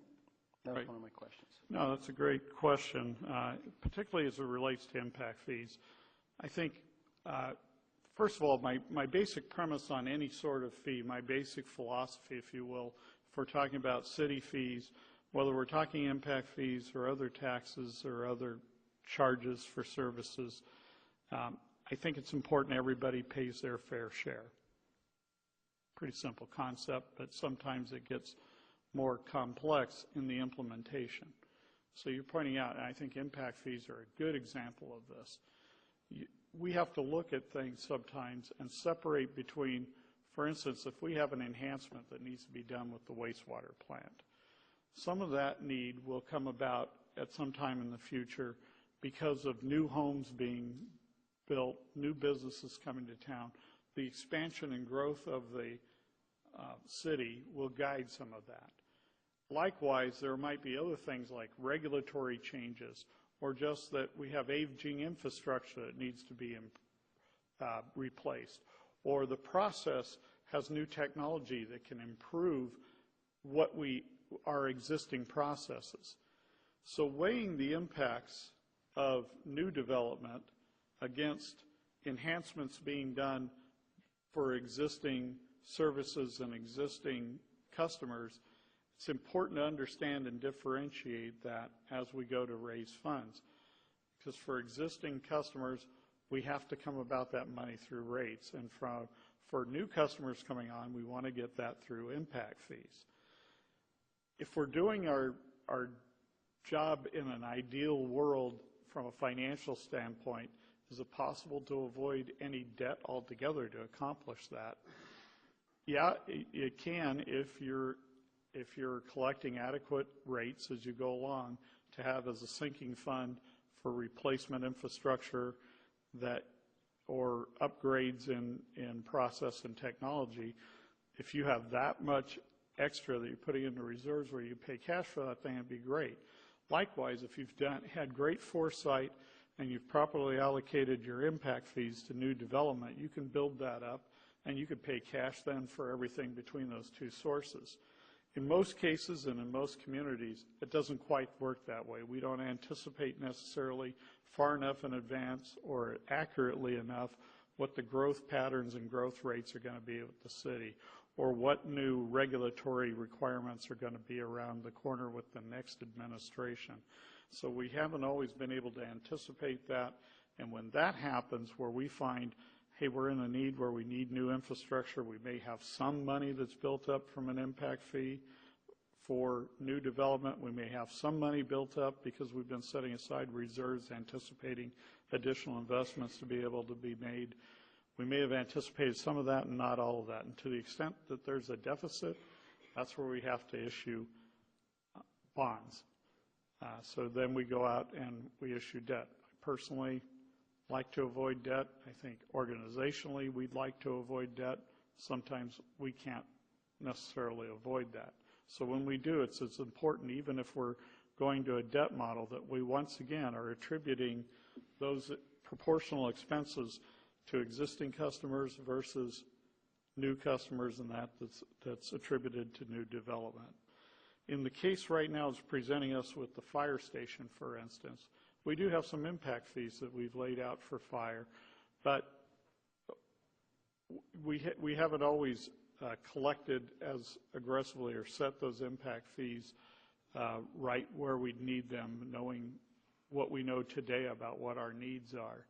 And so in this case, we're going to have to, there's an element of this that we're going to have to lay out because we're not in the position to be able to pay cash for such a structure. And so we're going to have to lay out a financing plan that's going to include a bond issue, and that's how we're going to approach that.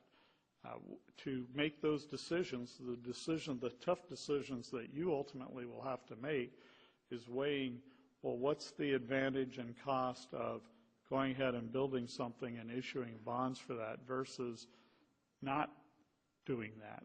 What are those costs? What are those opportunity costs for not taking the action? So we have to look at all of that kind of across the board. Yeah. Thank you for the clarification. I've been asked by numerous people. As you know, we have done projects. We have completed projects such as the wastewater plant. We have a lot of projects. We have municipal. We have a lot of things that have not been finished, okay? And, we're building new things, but, it's kind of nice to be able to explain why we have the sinking ships still in Lompoc, so to speak, and we can't find money for that, but we can find money for a new building, Well, definitely, we've got dozens and dozens of different funding sources, different funds, and with municipal government, and it's a good, civics lesson that we usually don't get the opportunity to have and talk about. But with municipal financing, there are specific funding sources and specific funding applications. I mean, literally scores of different funds that we have. And there's a lot of times we're restricted by law from, we can only use this money raised in this manner for these purposes. And we do find ourselves at times, we're rich in some areas and poor in others. We might be doing we might be doing a very adequate job, for instance, of paying for our airport operations, and maybe we build up a little bit of reserve, and yet over here we don't have enough to keep a park running the way we want. Can you just merely take any excess dollars you have from the airports and put over to the parks? No, you can't, because those funds were raised for a specific purpose, the revenues were paid by a specific set of customers for a specific purpose. That's why when we get into our utilities, it's real important that we keep each utility separate. The water enterprise is separate from the wastewater and sewer enterprise, and that's separate from electric, and that's separate from solid waste. And those things can't be intermingled, and so it's quite possible for you to be a little flush in cash in one area and hurting and needing to issue bonds over in another area, because it's almost like you're running these individual companies, or you have individual funding mechanisms. You can use this dollar this way and not that way. Some of the classic things come even when it comes time to even do something as simple as try to pave a street. We'll have certain funds that we can use that we can actually put down and pay for paving, but we can't use that money for anything other than paving. We wouldn't be able to repair a sidewalk that's next to the road, while we have other funds that we'd be able to use it for either the road or the sidewalk. It's just the nature of finance, municipal finance. Sometimes we get grant money, but it's very specific on how it can be applied. We have Measure A in this county that pays extraordinary money for purposes of transportation, but it can't be used for other purposes because the citizens have voted to tax themselves an extra amount for a specific purpose, so that money has to go to that purpose. Okay. Councilmember Humdahl. Yeah, very good presentation. The one thing that we don't do enough of is letting the public know what we're doing. What we had tonight, I think, has been a very good program. And what you just got through saying, somehow we still got to get that out to the public on a piecemeal, however we want to do it, so they know what we're talking about. Because we only got 20 people here tonight to hear what we're talking about, and we got 43,000 in the area. So we somehow had to continually allow them to know what we're doing and why we're doing it, and what will be the effects. And along with that, we need to also, when we get the parks and get these other things, is to advertise them well and let everybody know what we have in Lompoc outside of town. The public itself in this town, when they leave town, they got to tell what the good part is. Whenever I go, I always talk about the wine industry. No matter what you want to say, that is one of our top deals that is growing and is going. No matter if I'm back east or I'm in the south or wherever it's at, let them know what we have here. And I would say, well, I didn't know that. But now, does anybody know that I've had four of the wineries on a radio station in New Orleans 2 weeks ago? And he wanted it because he knew the quality of wines. Well, we need to advertise ourselves for what we have. Now, once we get the parks up and going, get the dog kennel and all the rest, that has got to be out there and seen. And I think your presentation has been excellent. Now we just make sure everybody knows about it. Councilmember Vega. One more question, sir. If every utility is being run as a business, okay, are not the departments within the city run the same way, so they know what their needs are, so that our parks, when there are deficiencies there, so at least we know what the needs are. The money may not be there, but I'm sure that's what you guys run into. But I had to ask, okay, because you know what? If we know we need 25% reserves for a utility or whatever we're doing, are the departments run the same way, where we know that we're in the negative and we need to figure out where we're going to get this money, or is it just a different structure the way you budget that? From a good question, again, from a business standpoint, I think we do seek to operate very much like any business would. I'm going to give some caveats to that because there are some differences. But by and large, we seek to hold our business managers accountable. We expect supervisors to supervise and managers to manage.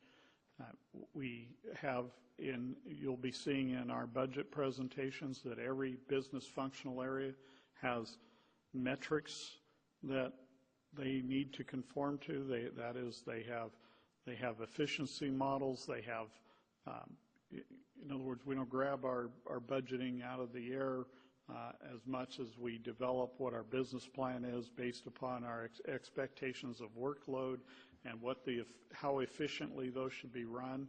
And so we're developing these metrics that we can present in every area. So from that aspect, yes, every business functional area has a business to run. One exception is the reason I called out, for instance, utilities, because when we start getting into the funding side of that with how we pay for things and how we get revenues in and how we spend money out, we have to be very careful, for instance, with utilities, that money can't go to other business purposes, as opposed to we have some of our business functions are general funded.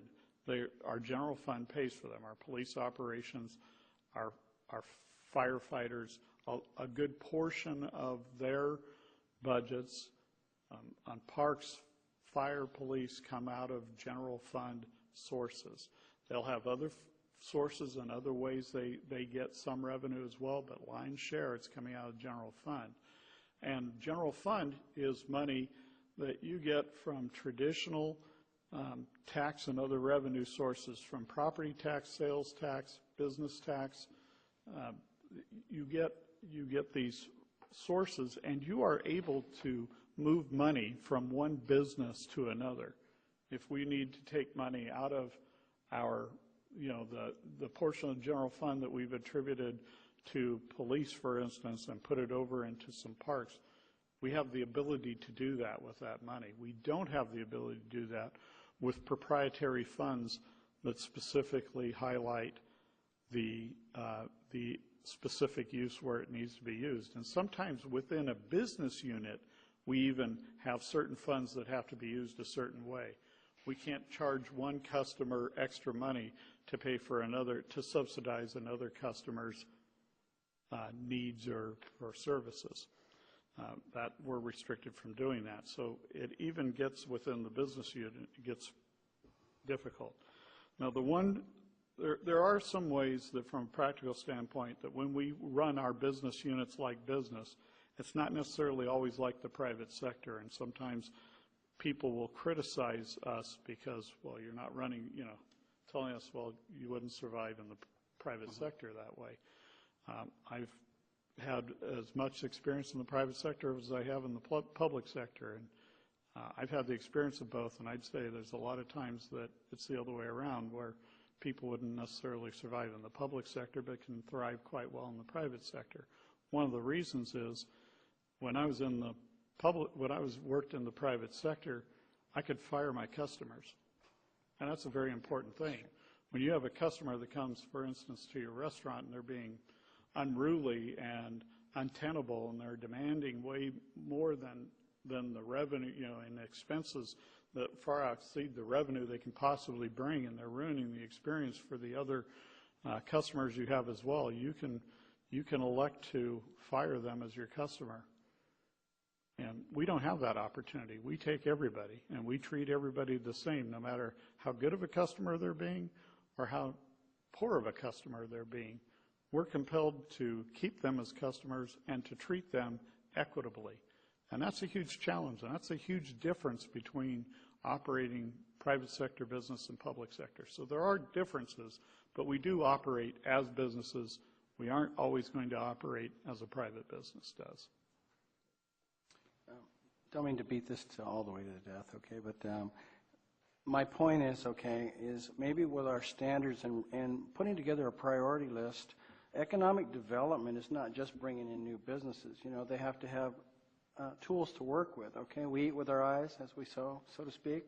The parks, the infrastructure, the recreation, the family event, it can't all be wine-based and alcohol-based is what I'm saying, okay? Right. So basically, maybe we need to raise our standard and put our priority a little bit higher up on the list so that we make our parks look good again, we make them viable. If we can't do it just by people having barbecues and this and that, then we need to put some infrastructure in, which is part of our list. What I'm saying is think outside the box, make them pay for themselves. That was my point, and I'll leave that alone. Great, okay? yeah. And I think it's a good point about parks, for instance, because we have discussed that.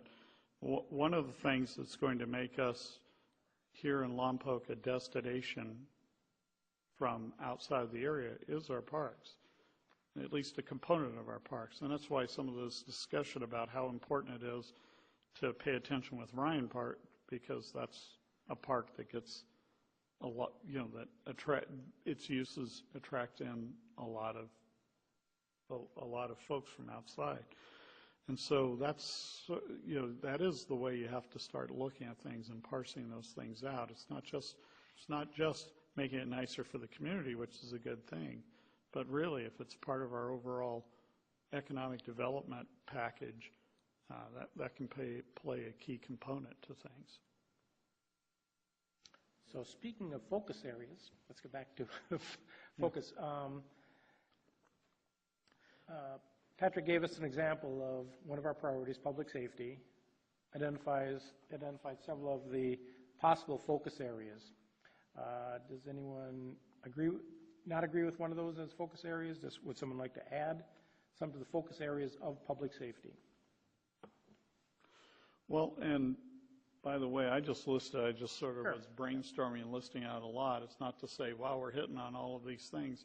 But if within these sort of focus areas we said, wow, that hit home with me, I'm really interested in, for instance, we were talking about maintaining staffing, force stability and retention, maintaining staffing. If that's important, then let's give that some, I mean, I know this is all important, but if that's going to be a priority, a specific priority for us within our priority area, then let's give it something measurable. One thing that you're going to see in this budget that maybe we haven't seen in past budgets is this idea of measuring. That goes to the accountability. I'm not the one who invented the saying. I'm trying to remember who said it, but some famous person said, you measure what's important. And I think it's important that we measure what we're doing, that we come up with measurable proof that we're being successful, we're being efficient and effective in the things we're trying to accomplish. So in this case, if we said, wow, we have, we have 51 sworn officer positions in our police force, for instance. And if we said, we want to make sure that we maintain staffing there, that at any given time that we have a 95% or above, or a 90% or above staffing with that at any given time, now we have something measurable to go after.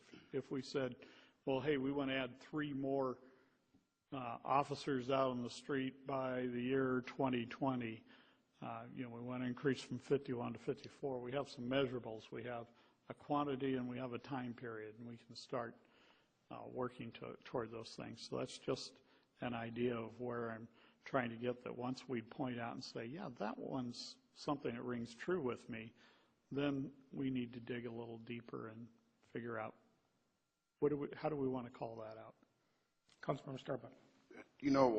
Just grab the bull by the horns on public safety here. I don't think it's a big secret that force stability and retention should be one of our top priorities there. I think that officer firefighter safety and tools and equipment are there. The rest of it appears as though we want to micromanage what the chiefs should be doing. The one thing that's blatantly missing off of there that I know we need to address is the dispatch type thing, the amount of dispatchers, and that's not listed. And I think that for budgetary reasons should be included.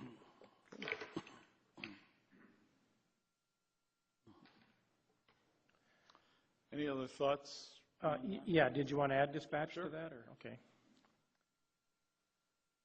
And Councilmember Vega? Yes, Patrick. Also, for the police and fire, could we also, or maybe see if it's reinforced, the fact that we have a reserve program that's in force in case, which would be emergency preparedness in my standpoint, to make sure that we do have that in place, if it is, or if it's strengthened, or we need to do something to bolster it. That would be a priority to me also.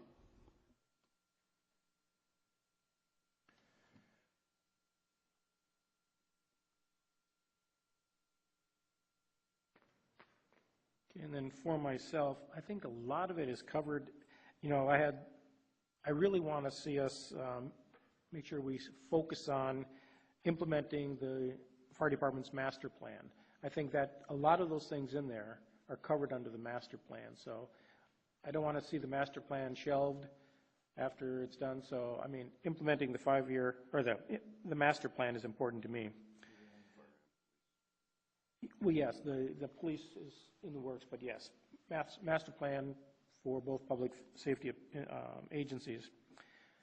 Body cameras is real important to me. I know we have that under safety and equipment, but maybe just a little emphasis on body cameras, both for our officers' protection and our public's protection.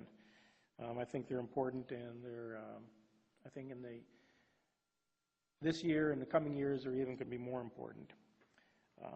We've talked about staffing already, but I think a priority is that we find a way of maintaining existing staffing and then do a study for 5, 10, 15 year.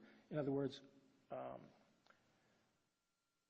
doing a study, what are we going to need in 5 years, 10 years, and start budgeting for that. Same thing with the facilities for public safety. The public safety, or the master plan, sort of addresses the need for the department, but what else do we need for it? Do we need,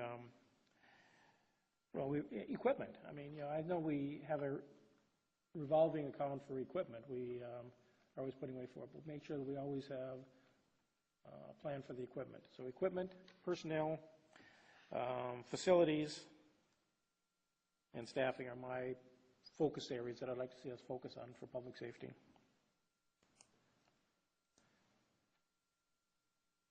I think we're getting most of them. Yeah, I think a lot of them are covered in there.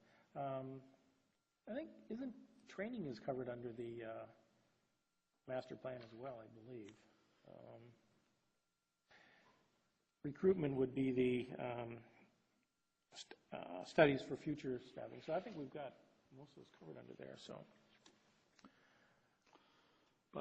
By the way, just being respectful of everybody's time, I can go as long as you want to tonight, but if you got to like this point and you're saying, hey, I'm feeling pretty good, I'm happy to come back with our other priority areas at another time, whether in a special workshop or just tacking those on to being sessions within council meetings to continue our dialogue as we go forward.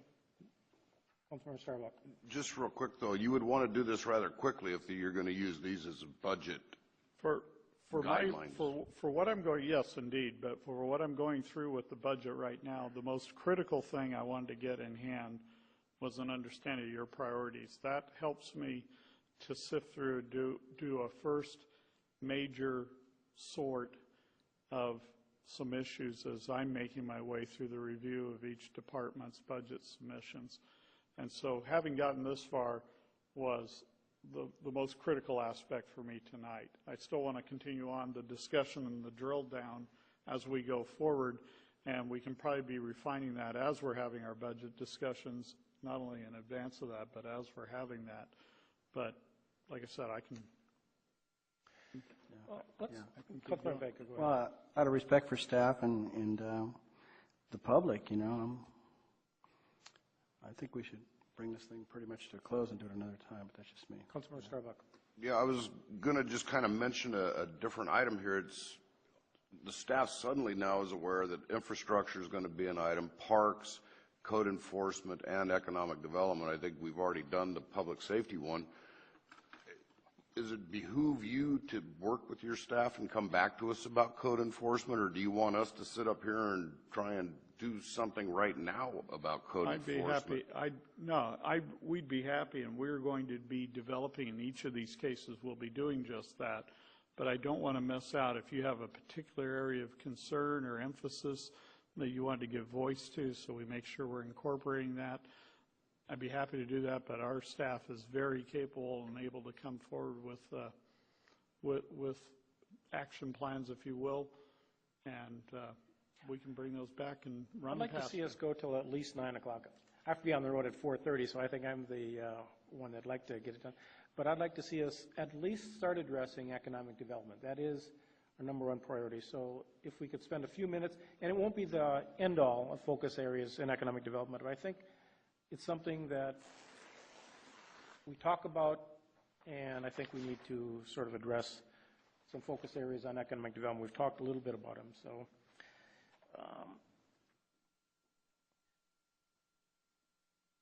even though we have, well, actually, parks is going to be one of our priorities. So one of my priorities for economic development was going to be the redevelopment of Ryan Park, but I think we'll cover that under the parks.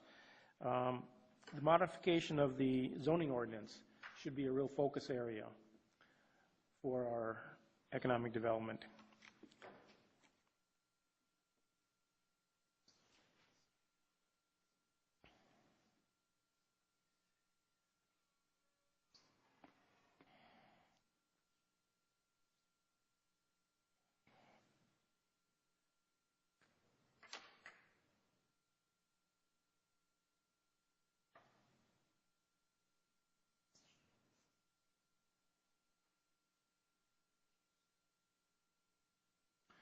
And then something we haven't really talked a lot about, but I know a lot of effort was put into it, the Economic Development Commission's strategic plan. I think we need to put some real focusing on that plan.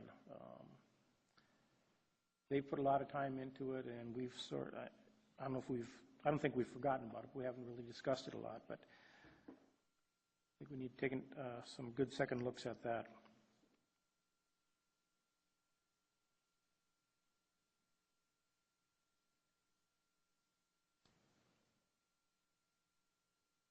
We've talked about marketing, and the Visit Lompoc, as John mentioned, is out there, but I don't think we can rely just on Visit Lompoc. We need to start marketing via our website. I know the Chamber does some marketing for us as well, but all avenues available for us to market our city, I think we need to take advantage of. Several of us that were at the League of California Cities, we all learned, and this is where technology comes in. We've learned about what other cities are doing with other social media. So marketing our city through social media. Inexpensive, really broadcasting it out to literally everyone in the world for little or no cost.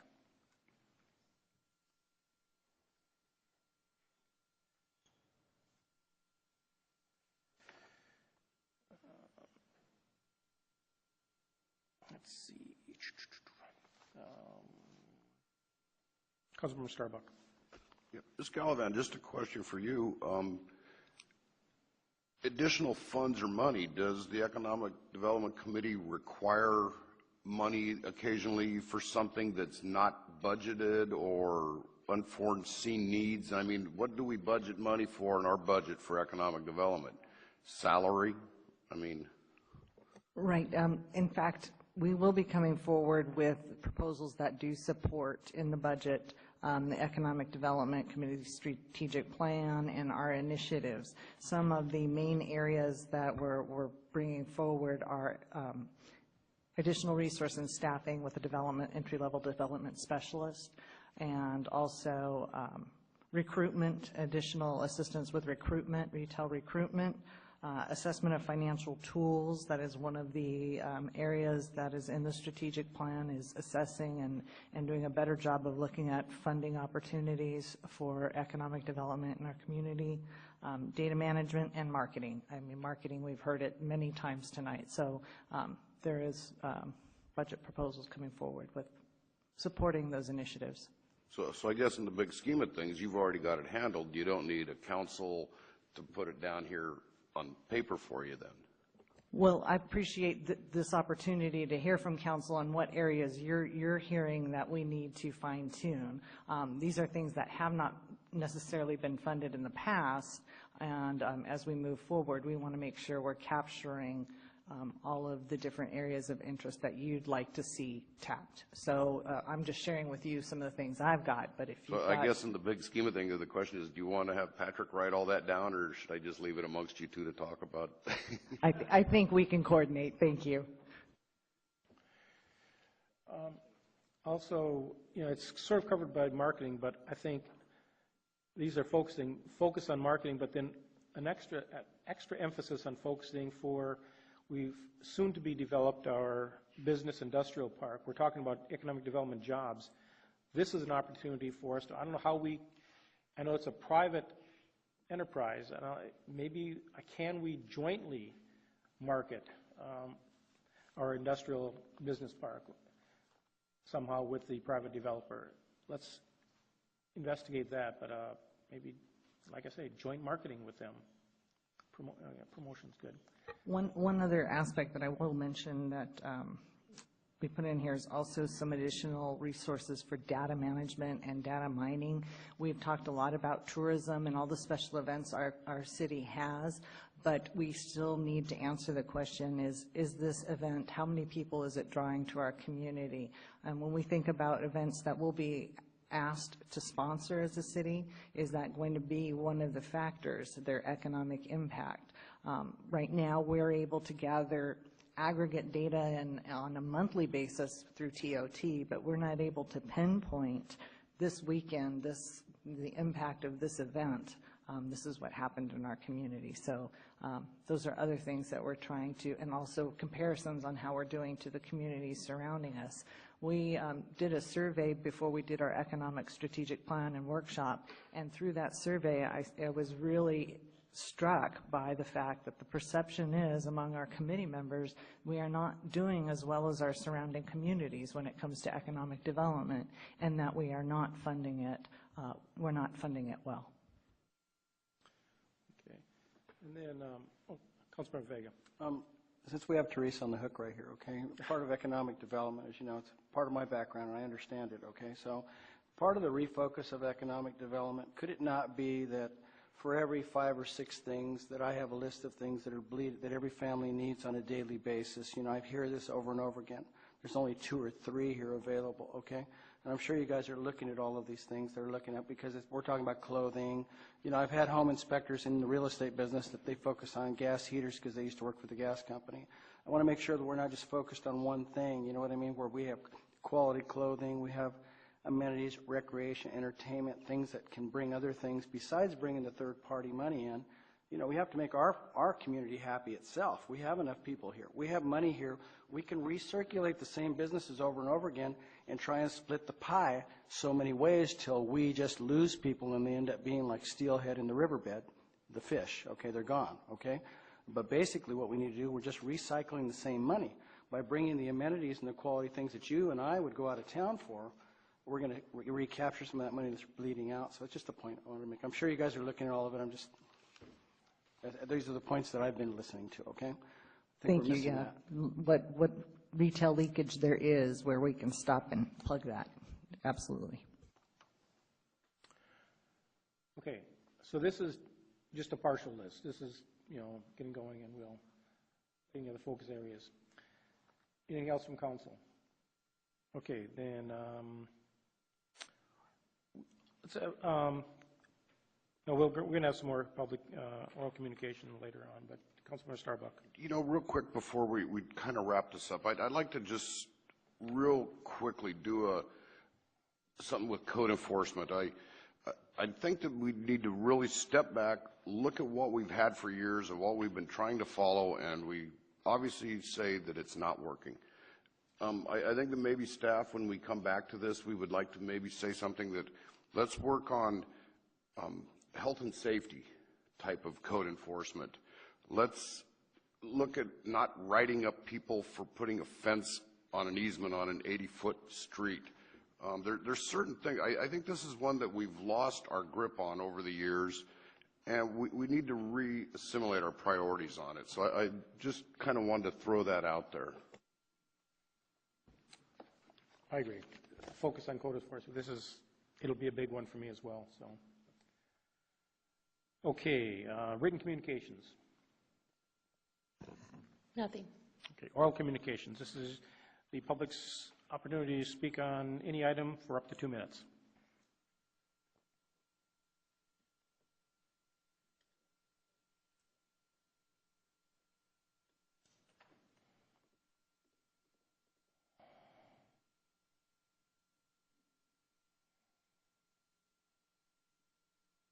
Just a thought on your priorities. You had a couple of votes on technology, which is a part of infrastructure, so you could probably combine those two and catch up your last 2 votes.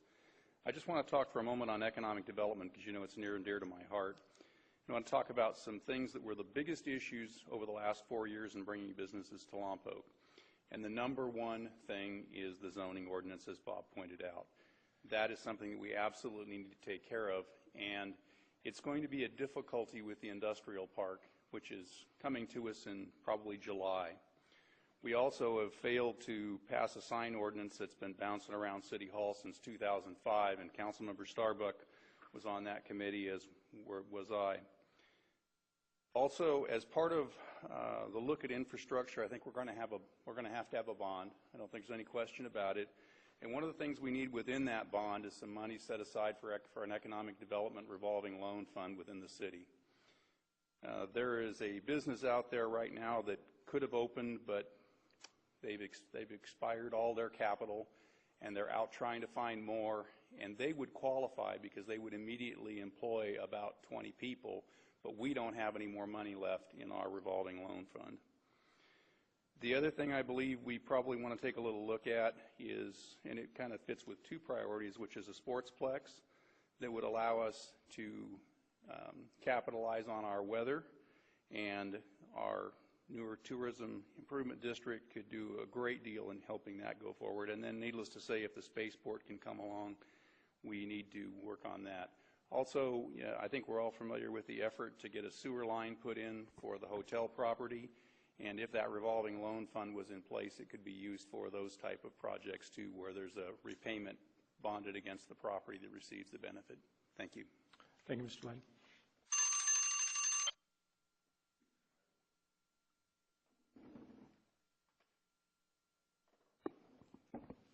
Janelle Osborne, Chair of the Economic Development Committee.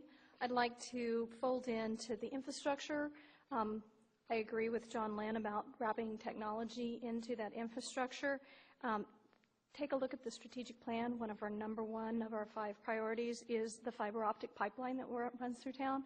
And if you're going to do some sort of bond to fund that, you ought to consider how best to implement a fiber optic structure throughout the city if you're going to be opening up the streets and repairing them and putting in new water and pipe at the same time to access and put down the infrastructure for that. So huge priority for us. If we can figure out a way to do that ourselves, as cities like Cedar Falls, Iowa, or Chattanooga, Tennessee did, it changes it dramatically, and it allows something like the new industrial park that's coming in to not just draw in storage or wine storage or a basic industrial, but high tech, because they would be on the pipeline. So something to consider in the long run. Thanks. Thank you.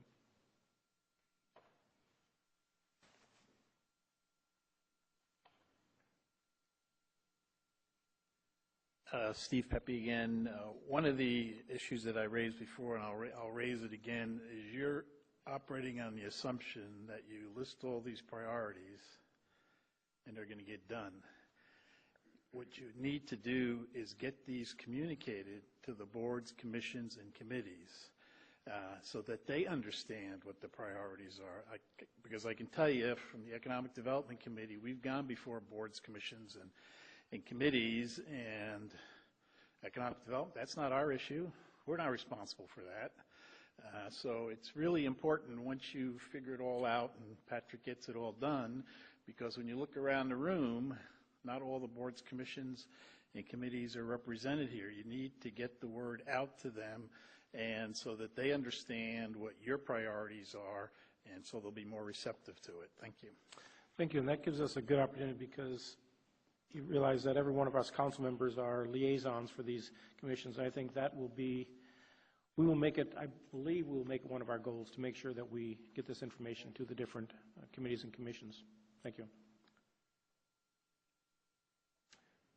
Charles Summer, Parks and Rec Commission. One of your priorities is parks, and I think that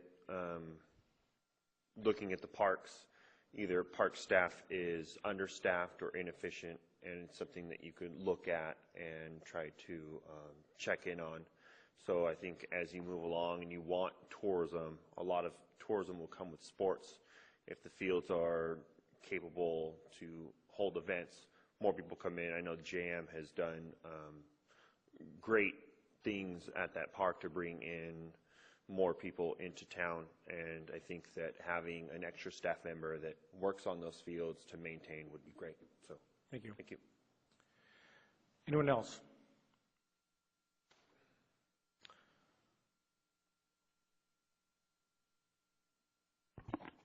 Brad Wilkie.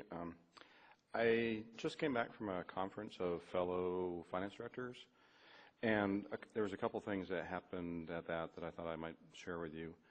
One is, in talking with my fellow finance directors, those who knew Lompoc knew us for two reasons: AYSO soccer tournaments or our wine ghetto. So those are two things that are, of those people that know where we are and who we are, those are the things that they knew what we were and why they knew us. The other thing is, on some of these priorities, that was a high focus of many of the sessions I went to. There are several agencies, many of them in probably the Bay Area, I guess, they have many of the same priorities that we do. One of the things that I saw in those presentations is fiscal sustainability is one of the primary focuses of several cities. That looking at our revenue streams going out, we are in a recovery period right now. They're all looking at ways of being able to sustain those services they are providing. Many have 10 or even 20-year financial projections that help them plan for future ups and downs in the economy. So I know you've already picked your priorities, but fiscal sustainability, I think, is something we have to also keep in mind. So thank you. Thank you, Brad. And I think hopefully if we do well in economic development, we will have our fiscal sustainability.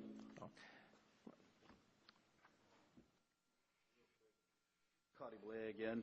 I just wanted to point out, I think that what Patrick's doing with the zero budget for all of us is going to be accountability, efficiencies. It's going to make all of our departments come up with a plan.